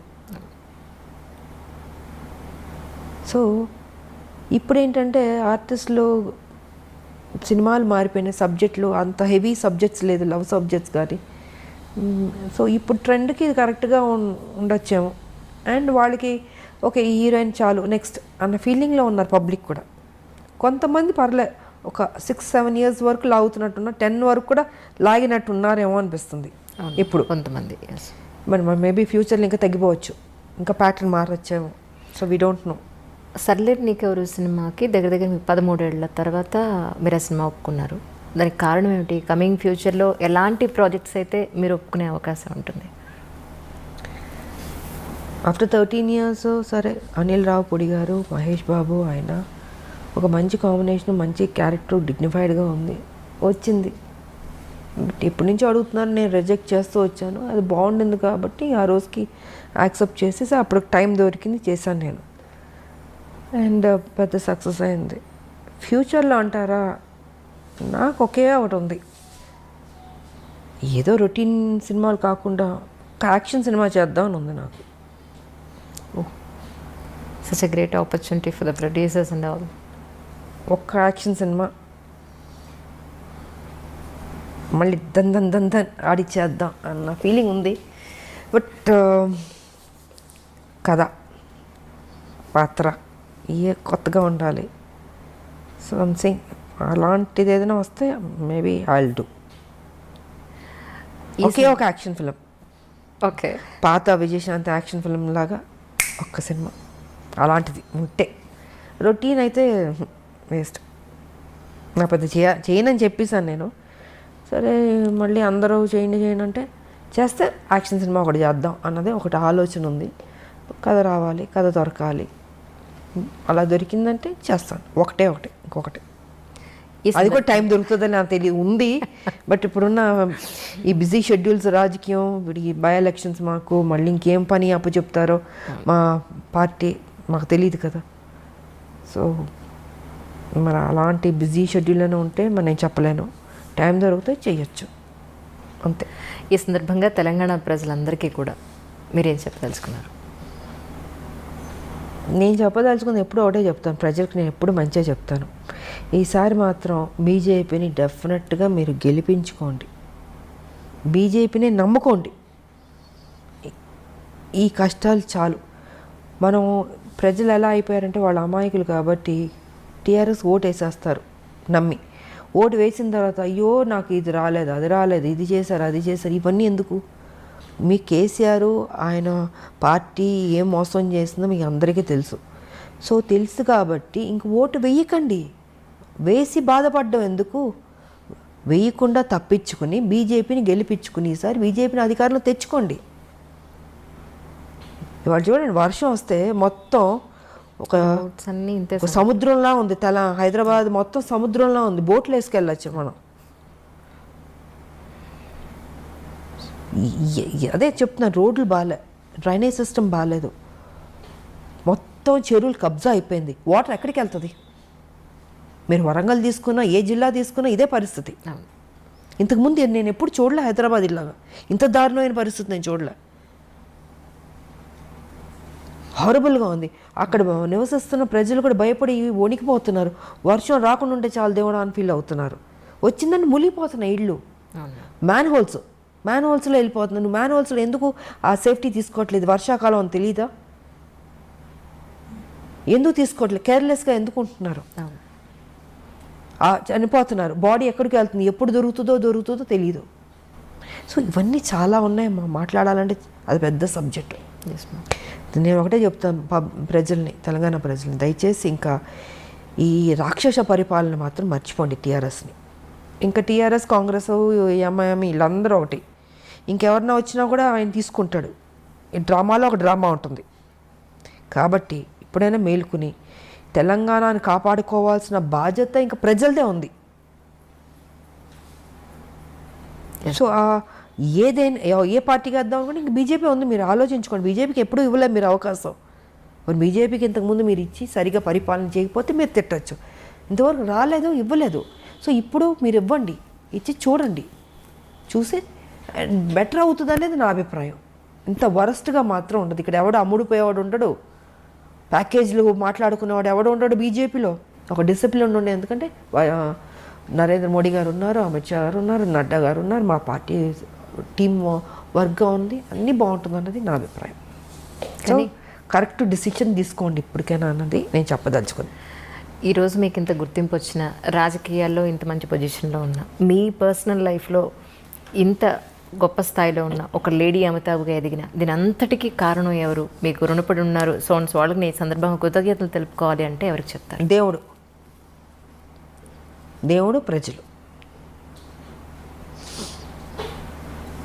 అంతే కదా. ఇందాక మీరు అన్నారు ఇంటర్వ్యూలో, ఇంత మంచి మంచి సినిమాలు పడిందంటే ఎంత గొప్ప విషయం, అసలు రేర్ కదా. మరి ఎవరిచ్చారు అది? దేవుడు. ఇవాళ తెలంగాణకి నన్ను తీసుకొచ్చింది దేవుడు, నన్ను నడిపించింది దేవుడు, పార్లమెంట్లో కొట్లాడేట శక్తి ఇచ్చింది దేవుడు, నాకు సపోర్ట్ చేసింది ప్రజలు, సినిమాలో కానీ పాలిటిక్స్లో కానీ. సో నేను దేవుడికి, ప్రజలకి థ్యాంక్స్ చెప్పుకోదలుచుకున్నాను. నిజంగా ma'am, such a great journey. Actually మీరు ప్రత్యక్ష రాజకీయాల్లో ఎప్పట్లాగానే ఇంకా యాక్టివ్గా ముందుకు వచ్చి ప్రజల సమస్యలు మీ వరకు ఇంకా యాక్టివ్ అంటే మనం ఏదో ఇప్పుడు యుద్ధాలు చేసుకుని యాక్టివ్గా ఉండదు, ఆటోమేటిక్గా వచ్చినట్టు. ఎందుకంటే ఇది ఉద్యమం కాదు కాబట్టి మనం చేయాల్సిన డ్యూటీ మనం చేస్తూ పార్టీని స్ట్రెంగ్తన్ చేసుకుంటూ, పార్టీ ఏ బాధ్యత ఇచ్చినా దానికి కరెక్ట్గా మన పబ్లిక్లోకి తీసుకెళ్ళి సక్సెస్ అవుతుంది. It be very wonderful job అవుతుంది, నో డౌట్ అందులో. ఎందుకంటే యాజ్ ఎ ఉమెన్ మీ దగ్గరికి ఎవరు సమస్యతో వచ్చినా ఆ సమస్యను క్లియర్ చేస్తారని పర్సనల్గా చాలామంది చెప్పిన వాళ్ళు ఉన్నారు. ఆ రోజు మీ బర్త్డేకి వచ్చినప్పుడు వాళ్ళందరూ చెప్పింది అదే.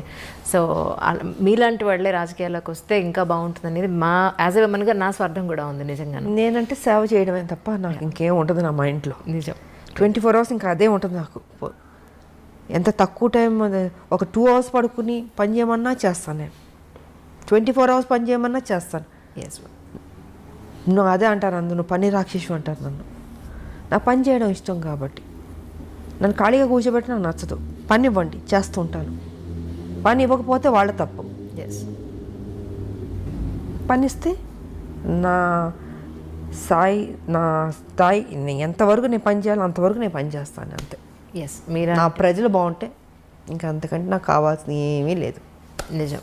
మీ చేతిలోకి తొందరలో అధికార పార్టీ అనండి, తెలంగాణలో మీ చేతికి అధికార పగ్గాలు రావాలని చెప్పి మనస్ఫూర్తిగా యాజ్ ఎ విమెన్గా కోరుకుంటున్నాను. మా బీజేపీకి అధికారం వస్తే డెఫినెట్గా మంచి చేస్తుంది. Thank you.